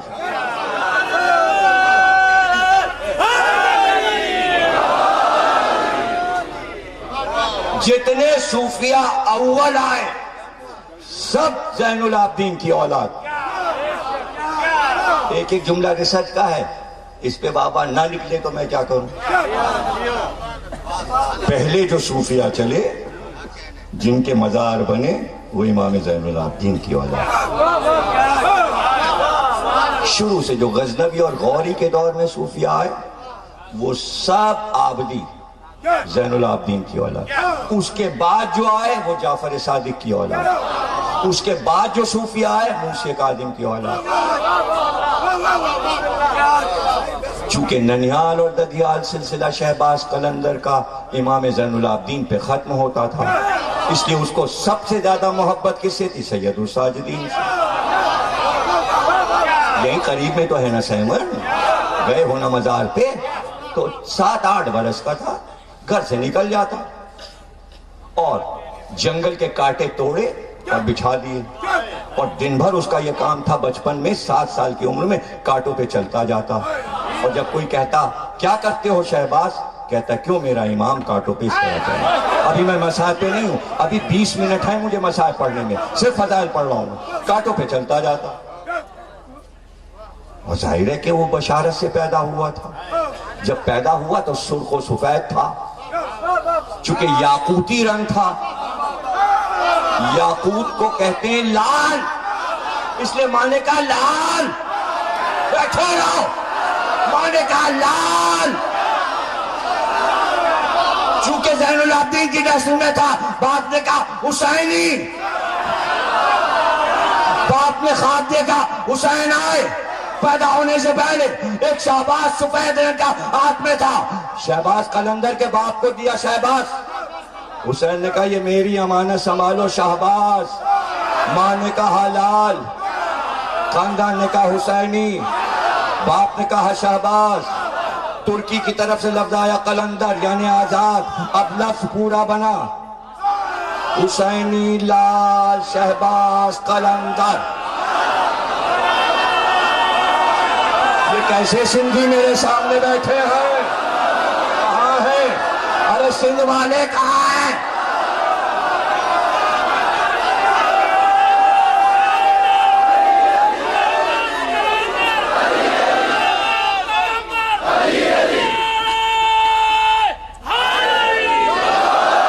شہباز قلندر کے دادا پردادا سب ان روزوں میں دفن ہیں. کوئی نجف میں، کوئی امام حسین کے روزے میں، بڑے شجرے والا. اور اس زمانے میں یہ تھا کہ کچھ تبرکات جو سادات کے ہوتے تھے وہ بیٹوں کو ملتے تھے. ایک نسل میں ایک تبرک جائے، ایک تبرک دوسری نسل میں جائے. تو سید سجاد کا جو توق تھا اس کا ایک ٹکڑا شہباز کو ملا تھا. اس سے پتا چلا کہ توق کیسا تھا، توق کس طرح کا تھا. پتا چلا توق جو گلے میں ڈالا گیا تھا وہ پتھر کا تھا. گول پتھر میں جیسے سوراخ کر کے پورا پتھر پہنا دیا، جیسے پتھر کی چکی ہوتی ہے. اور لوگ کہتے ہیں لنگر کیسا تھا؟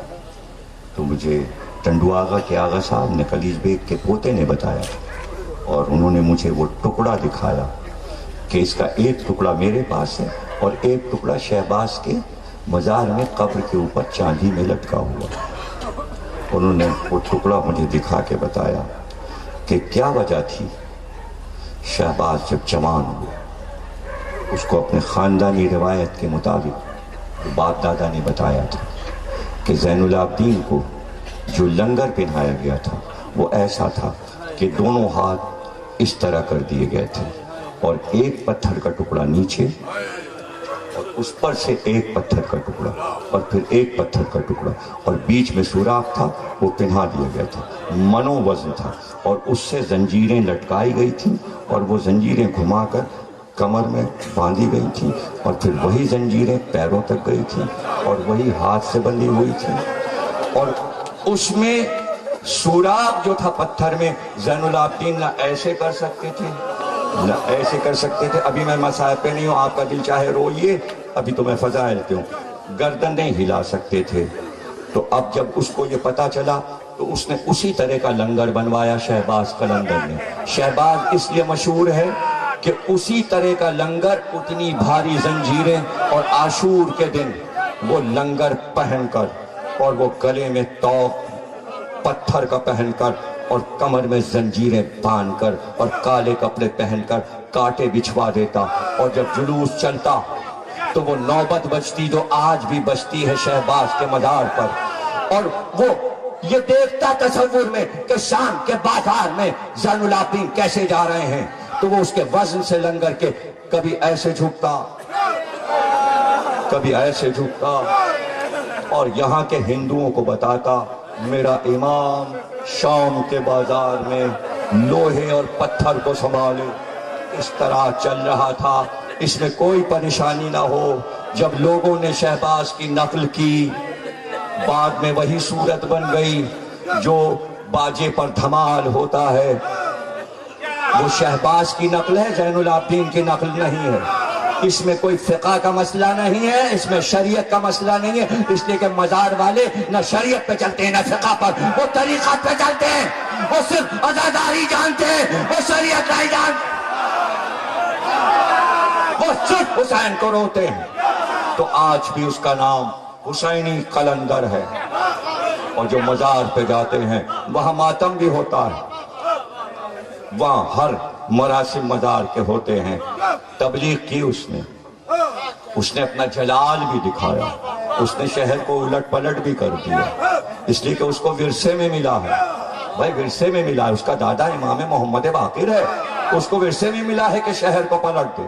لوگوں نے آ کے زین العابدین سے کہا کربلا میں پورا گھر آپ کا کٹ گیا اور آپ نے کچھ نہیں کیا۔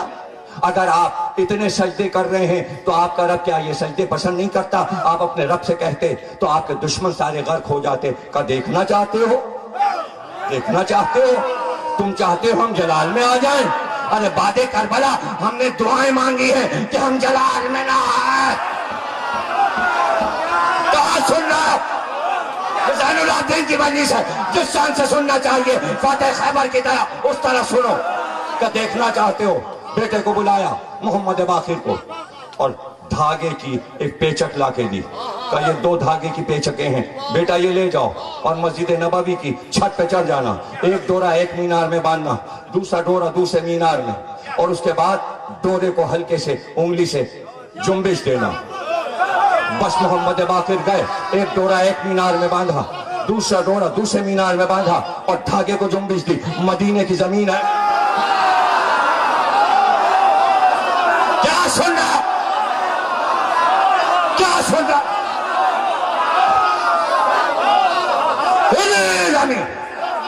ایک بار صاحب سے کہا سید الساجدین نے اب بتاؤ، رک گیا ہے میرا بیٹا، اگر میں کہہ دیتا جنبش دیتے جاؤ، دشمن غرق ہو جاتے، زمین کھا جاتی۔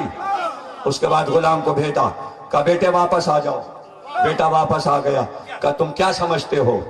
جس وقت زنجیریں پہنائی گئی تھیں اس وقت میں نے کہا تھا اشقیہ سے کہ اگر ابھی میں چاہوں صرف ہاتھ اٹھا دوں تو طوفان نو آ جائے، میں کشتی نو ہوں، سب غرق ہو جائیں گے، صرف زین العابدین کا خاندان بچے گا۔ اور سمجھ میں آیا نبی نے کیوں کہا تھا مثل سفینہ نو؟ موضوع پورا کیا اول سے آخر تک۔ اب جب زیارت پڑھتے ہیں زین العابدین کی کیا کہتے ہیں؟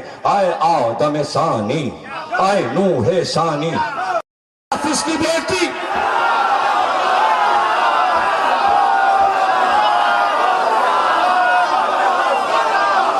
یہ حسین، یہ شہربان، یہ یافس، فضہ آئی ہے، وہ بھی ملکہ ہے، کنیز نہیں ہے، وہ بھیجی گئی ہے کہ زین العابدین کی دایا بنے،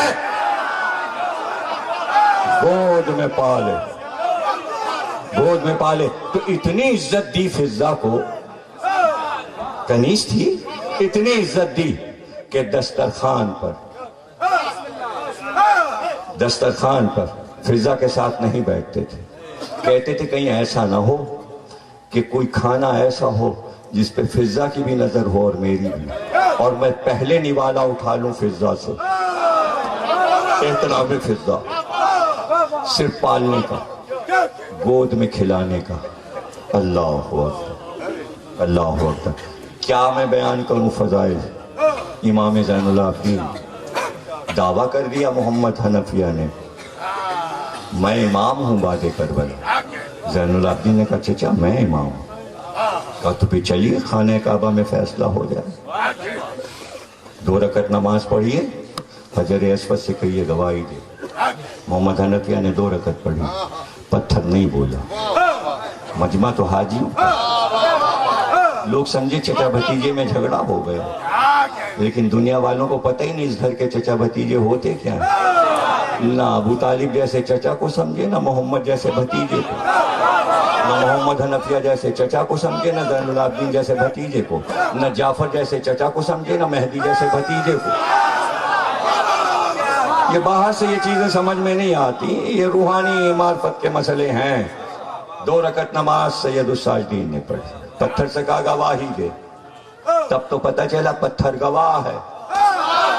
وہ چٹکا، اس نے گواہی دی، زمانے کے امام آپ ہیں۔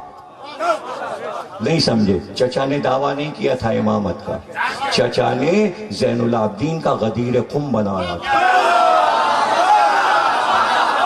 کربلا کے بعد اعلان ہو تو کعبے میں ہو. زین العابدین کی امامت کا اعلان کعبے میں ہوا. علی کی امامت کا اعلان غدیر خم میں ہوا تھا. کعبے سے نکل چکے تھے. کارواں واپس لے آیا چچا کعبے کی طرف. پھر یہاں سے چلو. اور اب جو کہنے جا رہا ہوں جو ذہین ہوں گے ان کے جلدی سمجھ میں آئے گا, جو ذہین نہیں ہوں گے ان کو دیر میں سمجھ میں آئے گا. امام جعفر صادق سے راوی نے پوچھا کہ کوئی ایسی بھی صورت آئی تھی تاریخ میں کہ جب سارے فرقے ایک ہو جاتے اور یہ جھگڑے نہ ہوتے آپس میں؟ آج کی تاریخ کا تحفہ دے رہا ہوں جنہوں نے نہیں سنا, اور اس تحفے کو یاد رکھیں. آج کا انعام سب سے بڑا زین العابدین کی شہادت کے دن آپ کے لیے, تمام مسلمانوں کے لیے, ٹنڈو جام کے لیے, پورے سندھ کے لیے, تمام مسلمانوں کے لیے. اگر اس کو آپ یاد رکھیں گے, جہاں چاہے کوٹ کریں, بیان کریں, آفسوں میں, اسکول میں, کالج میں, دوستوں کے پاس. امام نے فرمایا ایک موقع ملا تھا مسلمانوں کو, اگر چاہتے تو سب ایک ہو سکتے تھے. مجھے سمجھانا پڑے گا امام کا قول, چپ نہیں بیٹھیے گا. اگر بات سمجھ میں آئے تو بولیے گا, اگر بات سمجھ میں آئے. ایک موقع تھا جب سب ایک ہو جاتے. راوی نے پوچھا کون سا موقع؟ کہا باد کربلا. باد کربلا. موقع کیسے آپ کو سمجھوں, موقع کیسے مسلمانوں نے کھویا, ٹکڑے ٹکڑے کیسے ہوئے. رسول اللہ نے کہا علی تمہارا امام. امت نے کہا ہم نے بنا لیے. علی چپ ہو گئے. پھر علی موجود رہے. امت نے کہا امام بنا لیا. علی کو نہیں مانا. پھر موقع آیا, علی موجود, پھر امام بنا لیا. بھئی ہمارے پاس آدمی ہے, نہیں سمجھ رہے. یعنی اللہ ایک آدمی پیش کر رہا ہے, رسول ایک آدمی پیش. امت کہہ رہی ہمارے پاس کمی نہیں, ہم نے بنا لیا. اس میں کوئی حرج نہیں ہے. امت کی اپنی مرضی, بنا لیا بنا لیا, ٹھیک ہے. اگر علی جیسا تھا تو اکثریت نے بنا لیا, آج تک مان رہے, کوئی غلطی نہیں, بالکل ٹھیک بنا لیا. بھئی ضرورت نہیں ہے علی کی, تھا آدمی بنا لیا, دوسرا بھی بنا لیا, تیسرا بھی بنا لیا, ٹھیک کیا. علی کی شہادت ہو گئی چوتھی خلافت کے بعد. ہو گیا. علی حسن کو امام بنا گیا. امت نے کہا نہیں چاہیے, ہم حسن کو امام نہیں مانیں. سن رہے ہو یا نہیں, کہیں تو بولو گے. امت نے کہا نہیں ہمارے پاس آدمی ہے, جاؤ حسن تم گھر میں بیٹھ جاؤ, ہمارے پاس امام ہے. کون؟ معاویہ. چلو ٹھیک ہے, تم نے ٹھیک ہے, پوری امت نے بنا لیا. اب گھبراہٹ نہ ہو, آپ کو بات سنتے رہیے. ہاں بنا لیا, بس ٹھیک ہے بھائی, جاؤ, تمہارے پاس آدمی تھا. حسن گھر میں بیٹھ گئے. حسن کی بھی شہادت ہو گئی. حسن نے کہا میرے بعد حسین امام. امت نے کہا ہمارے پاس آدمی ہے, بہت بڑا بادشاہ ہے, اور معاویہ کا بیٹا یزید ہے, ہم حسین کو امام نہیں مانیں گے. کہ حسین نے غلطی, گھر سے نکل کے اور گھر ہی میں بیٹھے رہتے, ہم نے تو پہلے یزید کو بنا لیا.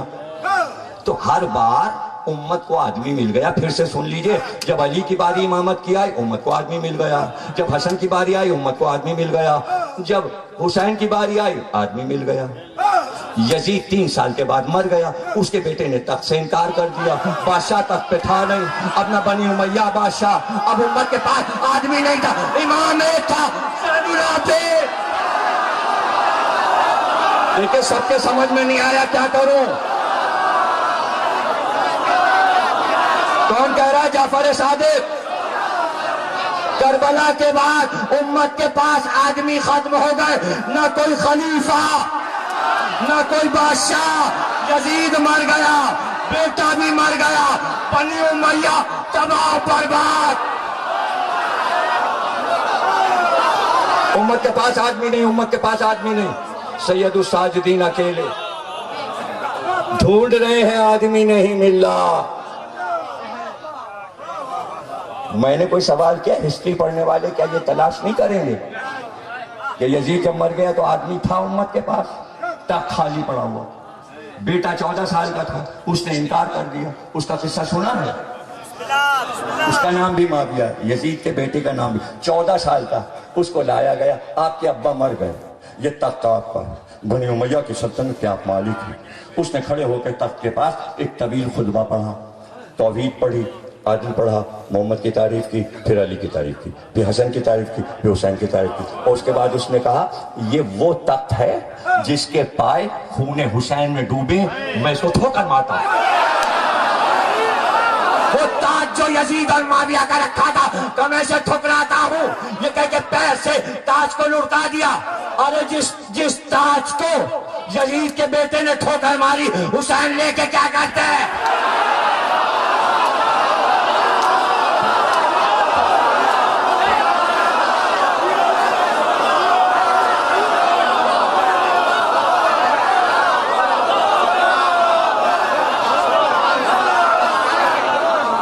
اب یزید مر گیا، بیٹا بھی مر گیا، اس کو زہر دے دیا گیا۔ آدمی نہیں امت کے پاس، کیسی محتاج ہوئی امت، ابھی بھی آپ کے سمجھ میں نہیں آیا۔ 4 امام امت نے بنائے، امام ابو حنیفہ، امام مالک، امام شافعی، امام احمد بن حنبل، یہ چاروں بنے امام محمد باقر کے بعد، سب جعفر صادق کے شاگرد ہیں۔ زین العابدین کے زمانے میں نہ ابو حنیفہ پیدا ہوا تھے، نہ امام مالک پیدا ہوئے تھے۔ پورے عرب میں، ایران میں، حکومت میں ایک امام تھا، زین العابدین۔ مسلمانوں نے کیوں نہیں مانا؟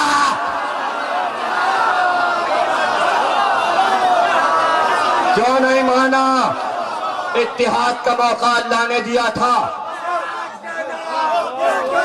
کیا موقع چلا گیا؟ کیا موقع چلا گیا؟ تو آج رکھا ہوا ہے موقع۔ اب مسلمانوں سے پوچھئے، سوال کیجئے، اخبار میں پوچھئے، ٹی وی پہ پوچھئے، بعد کربلا جب یزید مر گیا، بیٹا بھی مر گیا، تو امت کا سربراہ کون تھا؟ کون تھا؟ کوئی بھی نہیں تھا۔ تو آج مان لو زین العابدین کو، ابھی موقع ہے، ابھی موقع ہے۔ رسول کی حدیث نہیں سنی؟ جو اپنے زمانے کے امام کو نہ پہچانے وہ جہنم میں جائے گا۔ رسول کی حدیث، جو اپنے زمانے کے امام کو نہ پہچانے وہ جہنم میں جائے گا۔ ابھی بھی موضوع نہیں سمجھے؟ یوم ندعو کل اناس بامامہم، ہم امام کے ساتھ بلائیں گے۔ وہ قرآن ہے، یہ حدیث ہے، حدیث قرآن میں ہونا ضروری ہے۔ آج مان لو بعد کربلا کہ ہمارا امام زین العابدین، کم از کم اس دور میں تو مان لو۔ جو یزید کی تعریفیں کرتے ہیں کریں، لیکن جب وہ مر گیا تو اس کے بعد اب کس کی کرو گے؟ اس کے بعد تو 6 مہینے کے لیے مروان بڈھا 90 سال کا آیا، 90 سال کا بوڑھا مروان۔ سندھ والے تو پتہ نہیں مروان کو کیا سمجھتے، مجھے نہیں پتا۔ 6 مہینے کے لیے بڈھا آیا، اور یزید کی بیوی نے اسے مار ڈالا، وہ بھی نہ رہا۔ وہ 6 مہینے کا سہارا بھی امت کا ختم ہو گیا۔ امت جس کی باتیں کل بھی تھیں، وہی امت جو احزاب میں تھی، جس کا ذکر قرآن میں ہے بار بار، وہ امت۔ ہاں، رسول کو بہت پیاری ہے امت، اس میں کیا شک ہے، پیاری ہے۔ لیکن سورہ فرقان بھی پڑھ لینا، 25واں سورہ، جس میں جب امت آئے گی کوثر کے کنارے تو فرشتے بھگائیں گے، ہکائیں گے۔ لفظ ہے قرآن میں، کیا ہے؟ ہکائیں گے۔ امیر بخش سے سب سن لیجئے گا مجلس کے بعد، ہکائیں گے، ہٹو ہٹو ہٹو ہٹو۔ تو رسول اللہ کہیں گے پروردگار، یہ میری امت کے لوگ ہیں، یہ فرشتے کیوں بھگا رہے ہیں؟ تو اللہ جواب دے گا، آپ کو نہیں معلوم آپ کے بعد انہوں نے قرآن کے ساتھ کیا کیا۔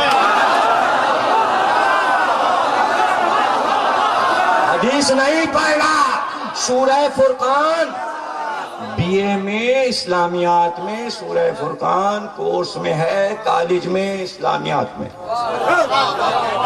آپ کے بعد انہوں نے قرآن کا کیا حشر کیا، یہ سب آیتیں بھی تو ٹی وی پہ پڑھو، پتہ چلا وہ یوم آنے والا ہے۔ وہ کون سا یوم ہے؟ مالک یوم الدین۔ اس دن وہ مالک آئے گا، اور جب مالک آئے گا، کون سے دن؟ محشر کے دن، تو سب کے تعارف ہوں گے۔ ہو گئی تقریر، محشر کا میدان، کروڑوں اربوں انسان، کروڑوں انسان، اور پھر تعارف ہوگا، آواز آئے گی فرشت، اب آدم آ رہا ہے، اب نوح آ رہا ہے، اب ابراہیم آ رہا ہے، اب اسماعیل و اسحاق آ رہا ہے، اب یعقوب آئے، اب یوسف آئے، اب ایوب آئے، اب شعیب آئے، اب داؤد آئے، سلیمان آئے، یحییٰ آئے، زکریا آئے، دانیال آئے، عیسیٰ آئے، 1,24,000 انبیاء آئے، پکار ہوئی، آراف کی بلندیوں پر دیکھو، نور کی بارش ہوئی، 7واں سورہ آراف پڑھ لے کے کیا ہے، بلندیوں پہ کچھ لوگ نظر آئے جو رجال ہیں، رجل ہیں، مرد ہیں، پکار ہوئی، سب آؤ، سب سے پہلے عبد المطلب آئے، پھر جناب عبداللہ رسول کے والد آئے، پھر ابو طالب آئے، پھر حمزہ آئے، پھر جعفر آئے، اور ان کا نور محشر پہ چھایا، ابو طالب کا نور محشر پہ چھایا، پھر پکار ہوئی کہ 14 آئے، پھر محمد آئے، پھر علی آئے، پھر حسن آئے، پھر ایک ایک امام آیا، اور پھر اور نور بڑھا، پنجتن آ گئے، ایسے میں ایک آواز ندائے غیبی آئی، آئینہ آئینہ زین العابدین، آئینہ آئینہ کہاں ہے عابدوں کی زینت، کہاں ہے سید الساجدین سجدہ کرنے والوں کا سردار، سناٹا، خاموشی، پکار اللہ کی طرف سے، آدم چپ، نوح چپ، ابراہیم چپ، موسیٰ چپ، عیسیٰ چپ، زکریا چپ، سب کا زہد، سب کے سجدے، سب کی نمازیں، علی چپ، علی سے پہلے سرکار دو عالم چپ، حسن چپ، حسین کا سجدہ آخر، مگر حسین چپ، ایسے میں ایک جوان آگے بڑھا اور اس نے کہا پروردگار اگر میں زین العابدین ہوں تو تیرے دربار میں حاضر ہوں، پھر آواز آئی بے شک تو ہی زین العابدین، کیا فضیلت، کیا فضیلت، اور آخری سواری معلوم ہے کس کی آئے گی، جب سب آ جائیں گے 14 معصوم تو اعلان ہوگا ابھی ایک سوار باقی ہوگا، ابھی ایک سوار باقی ہوگا، اور پھر لوگ دیکھیں گے جیسے سفید بادل آسمان پہ تیرتا ہے، ایسے سفید رنگ کا ایک گھوڑا، اور اس پہ ایک سوار ایسے آئے گا جیسے پروں سے گھوڑا اڑ رہا ہے، اور آہستہ آہستہ سفید لباس میں لگے گا کوئی بادشاہ آ رہا ہے، اس وقت آدم کہیں گے یہ کون سا نبی آ رہا ہے، نوح کہیں گے یہ کون سا نبی ہے، ابراہیم کہیں گے یہ کون سا نبی ہے،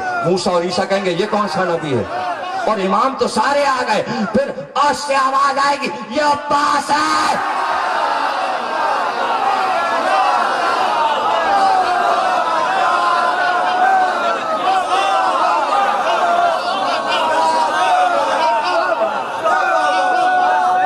تم سلامت رہو، آج کے اس عظیم دن تم سب کے لیے دعا کرتا ہوں اور واسطہ دیتا ہوں اس امام کا جس کا آج دن جو 40 سال روتا رہا، میں پڑھ چکا تقریر، وقت کامل ہوا اور اب میں مصائب پر آیا ہوں کچھ دیر کے لیے، 7 منٹ 8 منٹ سماعت فرمائیں، اور بس اس لیے کہ نہ اتنا دل گردہ ہے نہ اتنی ہمت ہے، ہر وقت تو روتے ہیں، مجلس ہوتی ہے، مگر جب کوئی راوی آ جاتا ہے تو وہ سوال پہ سوال کربلا کے کرتا ہے، تو جب امام جواب دیتے ہیں پھر ایک مجلس ہو جاتی ہے۔ آنے والے نے کہا، روز پوچھنے والے آتے ہیں، آنے والے نے کہا کب تک روئیں گے؟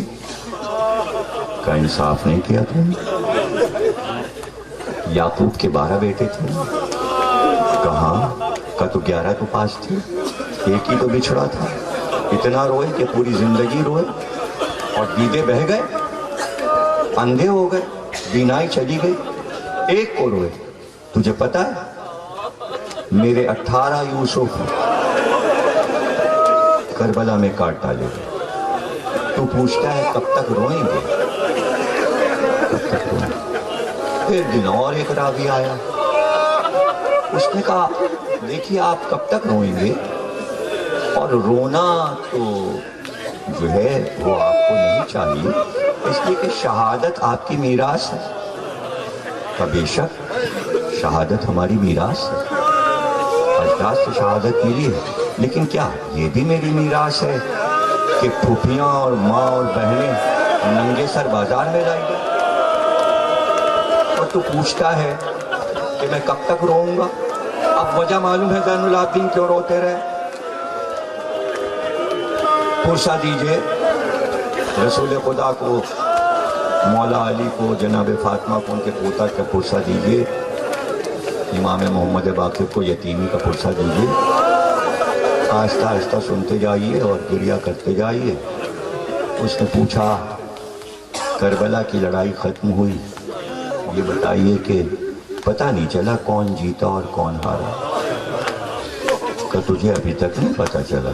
اچھا ٹھہر جا، تھوڑی دیر رک جا۔ چند لمحوں کے بعد مؤذن نے اذان دی، اللہ اکبر، آپ نے دہرایا 4 بار، اس نے کہا لا الہ الا اللہ، آپ نے دہرایا، پھر مؤذن نے کہا محمد الرسول اللہ، آپ مڑے اور کہا یہ بتا یہ نام جو ہے یہ کس کا دادا ہے؟ کہا آپ کا۔ کہا یہی تو لڑائی تھی، یزید چاہتا تھا یہ نام اذان میں نہ، میرے باپ چاہتے تھے یہ نام اذان میں رہے، یزید کا کہا تو نہ ہو سکا، حسین کی شہادت ہو گئی، نام اب تک ہے، میرے باپ جیت گئے، یزید ہار گئے۔ اور تو پوچھ رہا ہے جیتا کون؟ دیکھیں یہ روز مجلس ہو رہی ہے، روز مجلس ہو رہی ہے۔ مجلس کا طریقہ یہی تھا، راوی نے سوال کیا، امام نے جواب دیا، جتنے لوگ بیٹھے ہیں وہ رونے لگتے تھے۔ کربلا کا حال تو آپ کیا کریں گے؟ جو سننا تھا وہ آپ سن چکے، جو میں نے سنایا، تاریخ سنائی، حدیث سنائی، آیات سنائی، وہ سننے کی چیزیں تھیں، یہ سننے کی چیزیں نہیں، یہ صرف رونے کی چیزیں۔ نہیں آ رہا تو طریقہ میں آپ کو بتاتا ہوں، یہ بھی زین العابدین نے بتایا۔ زین العابدین نے کہا اگر روتے روتے تھک جاؤ تو صرف آواز بلند کرو، اور فرمایا کہ صرف اتنا کہا کرو، ہائے حسین۔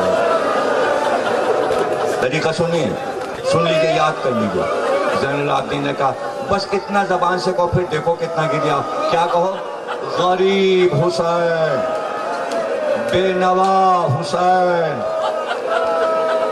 یہ کہو بے کفن حسین، جسے رلا رلا کے مارا گیا وہ حسین، جسے پیاسا مارا گیا وہ حسین، جسے جانوروں کی طرح گھیر گھیر کے مارا۔ زین العابدین سلامت رہو گریہ کرنے والوں، زہرا کی چادر کا سایہ تمہارے سروں پہ رہے، سلامت رہو زدارو، ماتم دارو، تمہارے گھر آباد رہیں جیسے گھر حسین کا اجڑا، خدا کرے اب کسی کا گھر ایسے نہ اجڑے۔ سیدہ کا گھر کربلا میں اجڑ گیا، رونے والا ایک، زین العابدین مردوں میں، اور عورتیں، کسی کے بچے مارے گئے، کسی کا شوہر مارا گیا، اور ایک سرپرست، ایک سرپرست۔ اور کس طرح مجلس ہوتی ہے سنو گے کیسے ہوتی ہے۔ راوی نے پوچھا، میں دیکھو آہستہ آہستہ بتا رہا ہوں زین العابدین کی مجلسیں، اور تم گریہ کرتے رہنا، اور میں ایک ایک مجلس بتا رہا ہوں۔ راوی نے پوچھا اسیروں میں جتنے لوگ تھے یہ بتائیے امام سب سے زیادہ ظلم کس پر ہوا؟ روئے، پہلے روتے تھے، ہچکیاں بن گئیں، روتے روتے جب افاقہ ہوا کہ سن سب سے زیادہ ظلم کس پر ہوا؟ میں بتاتا ہوں۔ اور جیسے ہی نام لیا پھر رونے لگے، کہا میری پھوپھی زینب پر۔ راوی نے کہا مولا کیسے؟ کہا سن، واحد میری پھوپھی جب تازیانہ لے کر کوئی سکینہ کی طرف بڑھتا تو زینب جا کے اسے بچاتی، جب میری طرف آتا زینب بچاتی، جب لیلا کی طرف میرا باپ زینب نے اور تازیانہ پھوپھی کی پشت پر۔ سب سے زیادہ تازیانے میری پھوپھی کے پشت پر پڑے، میل پڑ گئے. سب سے زیادہ ظلم میری پھوپھی زینب پر ہوا. تم سلامت رہو. بس تقریر خاتمے پہ پہنچ رہی ہے، چند لمحے رہ گئے. کچھ دیر کے بعد تابوت برآمد ہوگا. گریہ کرتے ہوئے، ماتم کرتے ہوئے اٹھنا. عبد الملک بن مروان نے امام کو زہر دیا. یہی تاریخ ہے. شہادت ہو گئی. امام محمد باقر غسل دینے کے لیے اندر گئے تو چیخ کر روئے. اب جو دیکھا تو گھٹنوں پر گٹے. راوی نے کہا کیا ہے؟ کہا یہ سجدے ہیں. پیشانی پر گٹے لیکن پشت پر گٹے نظر آئے. کہا یہ کیسے ہیں؟ کہا یہ رات کو روٹی کی بوریاں رکھ کر مدینے میں نادار فقیروں کو روٹیاں بانٹنے پوری رات نکلتے. اتنی بوریاں اٹھائی کہ کاندھوں پہ گٹے پڑ گئے. غسل دے کر کفن پہنا کر ایک بار امام نے پکارا، جنازہ باہر آ رہا ہے.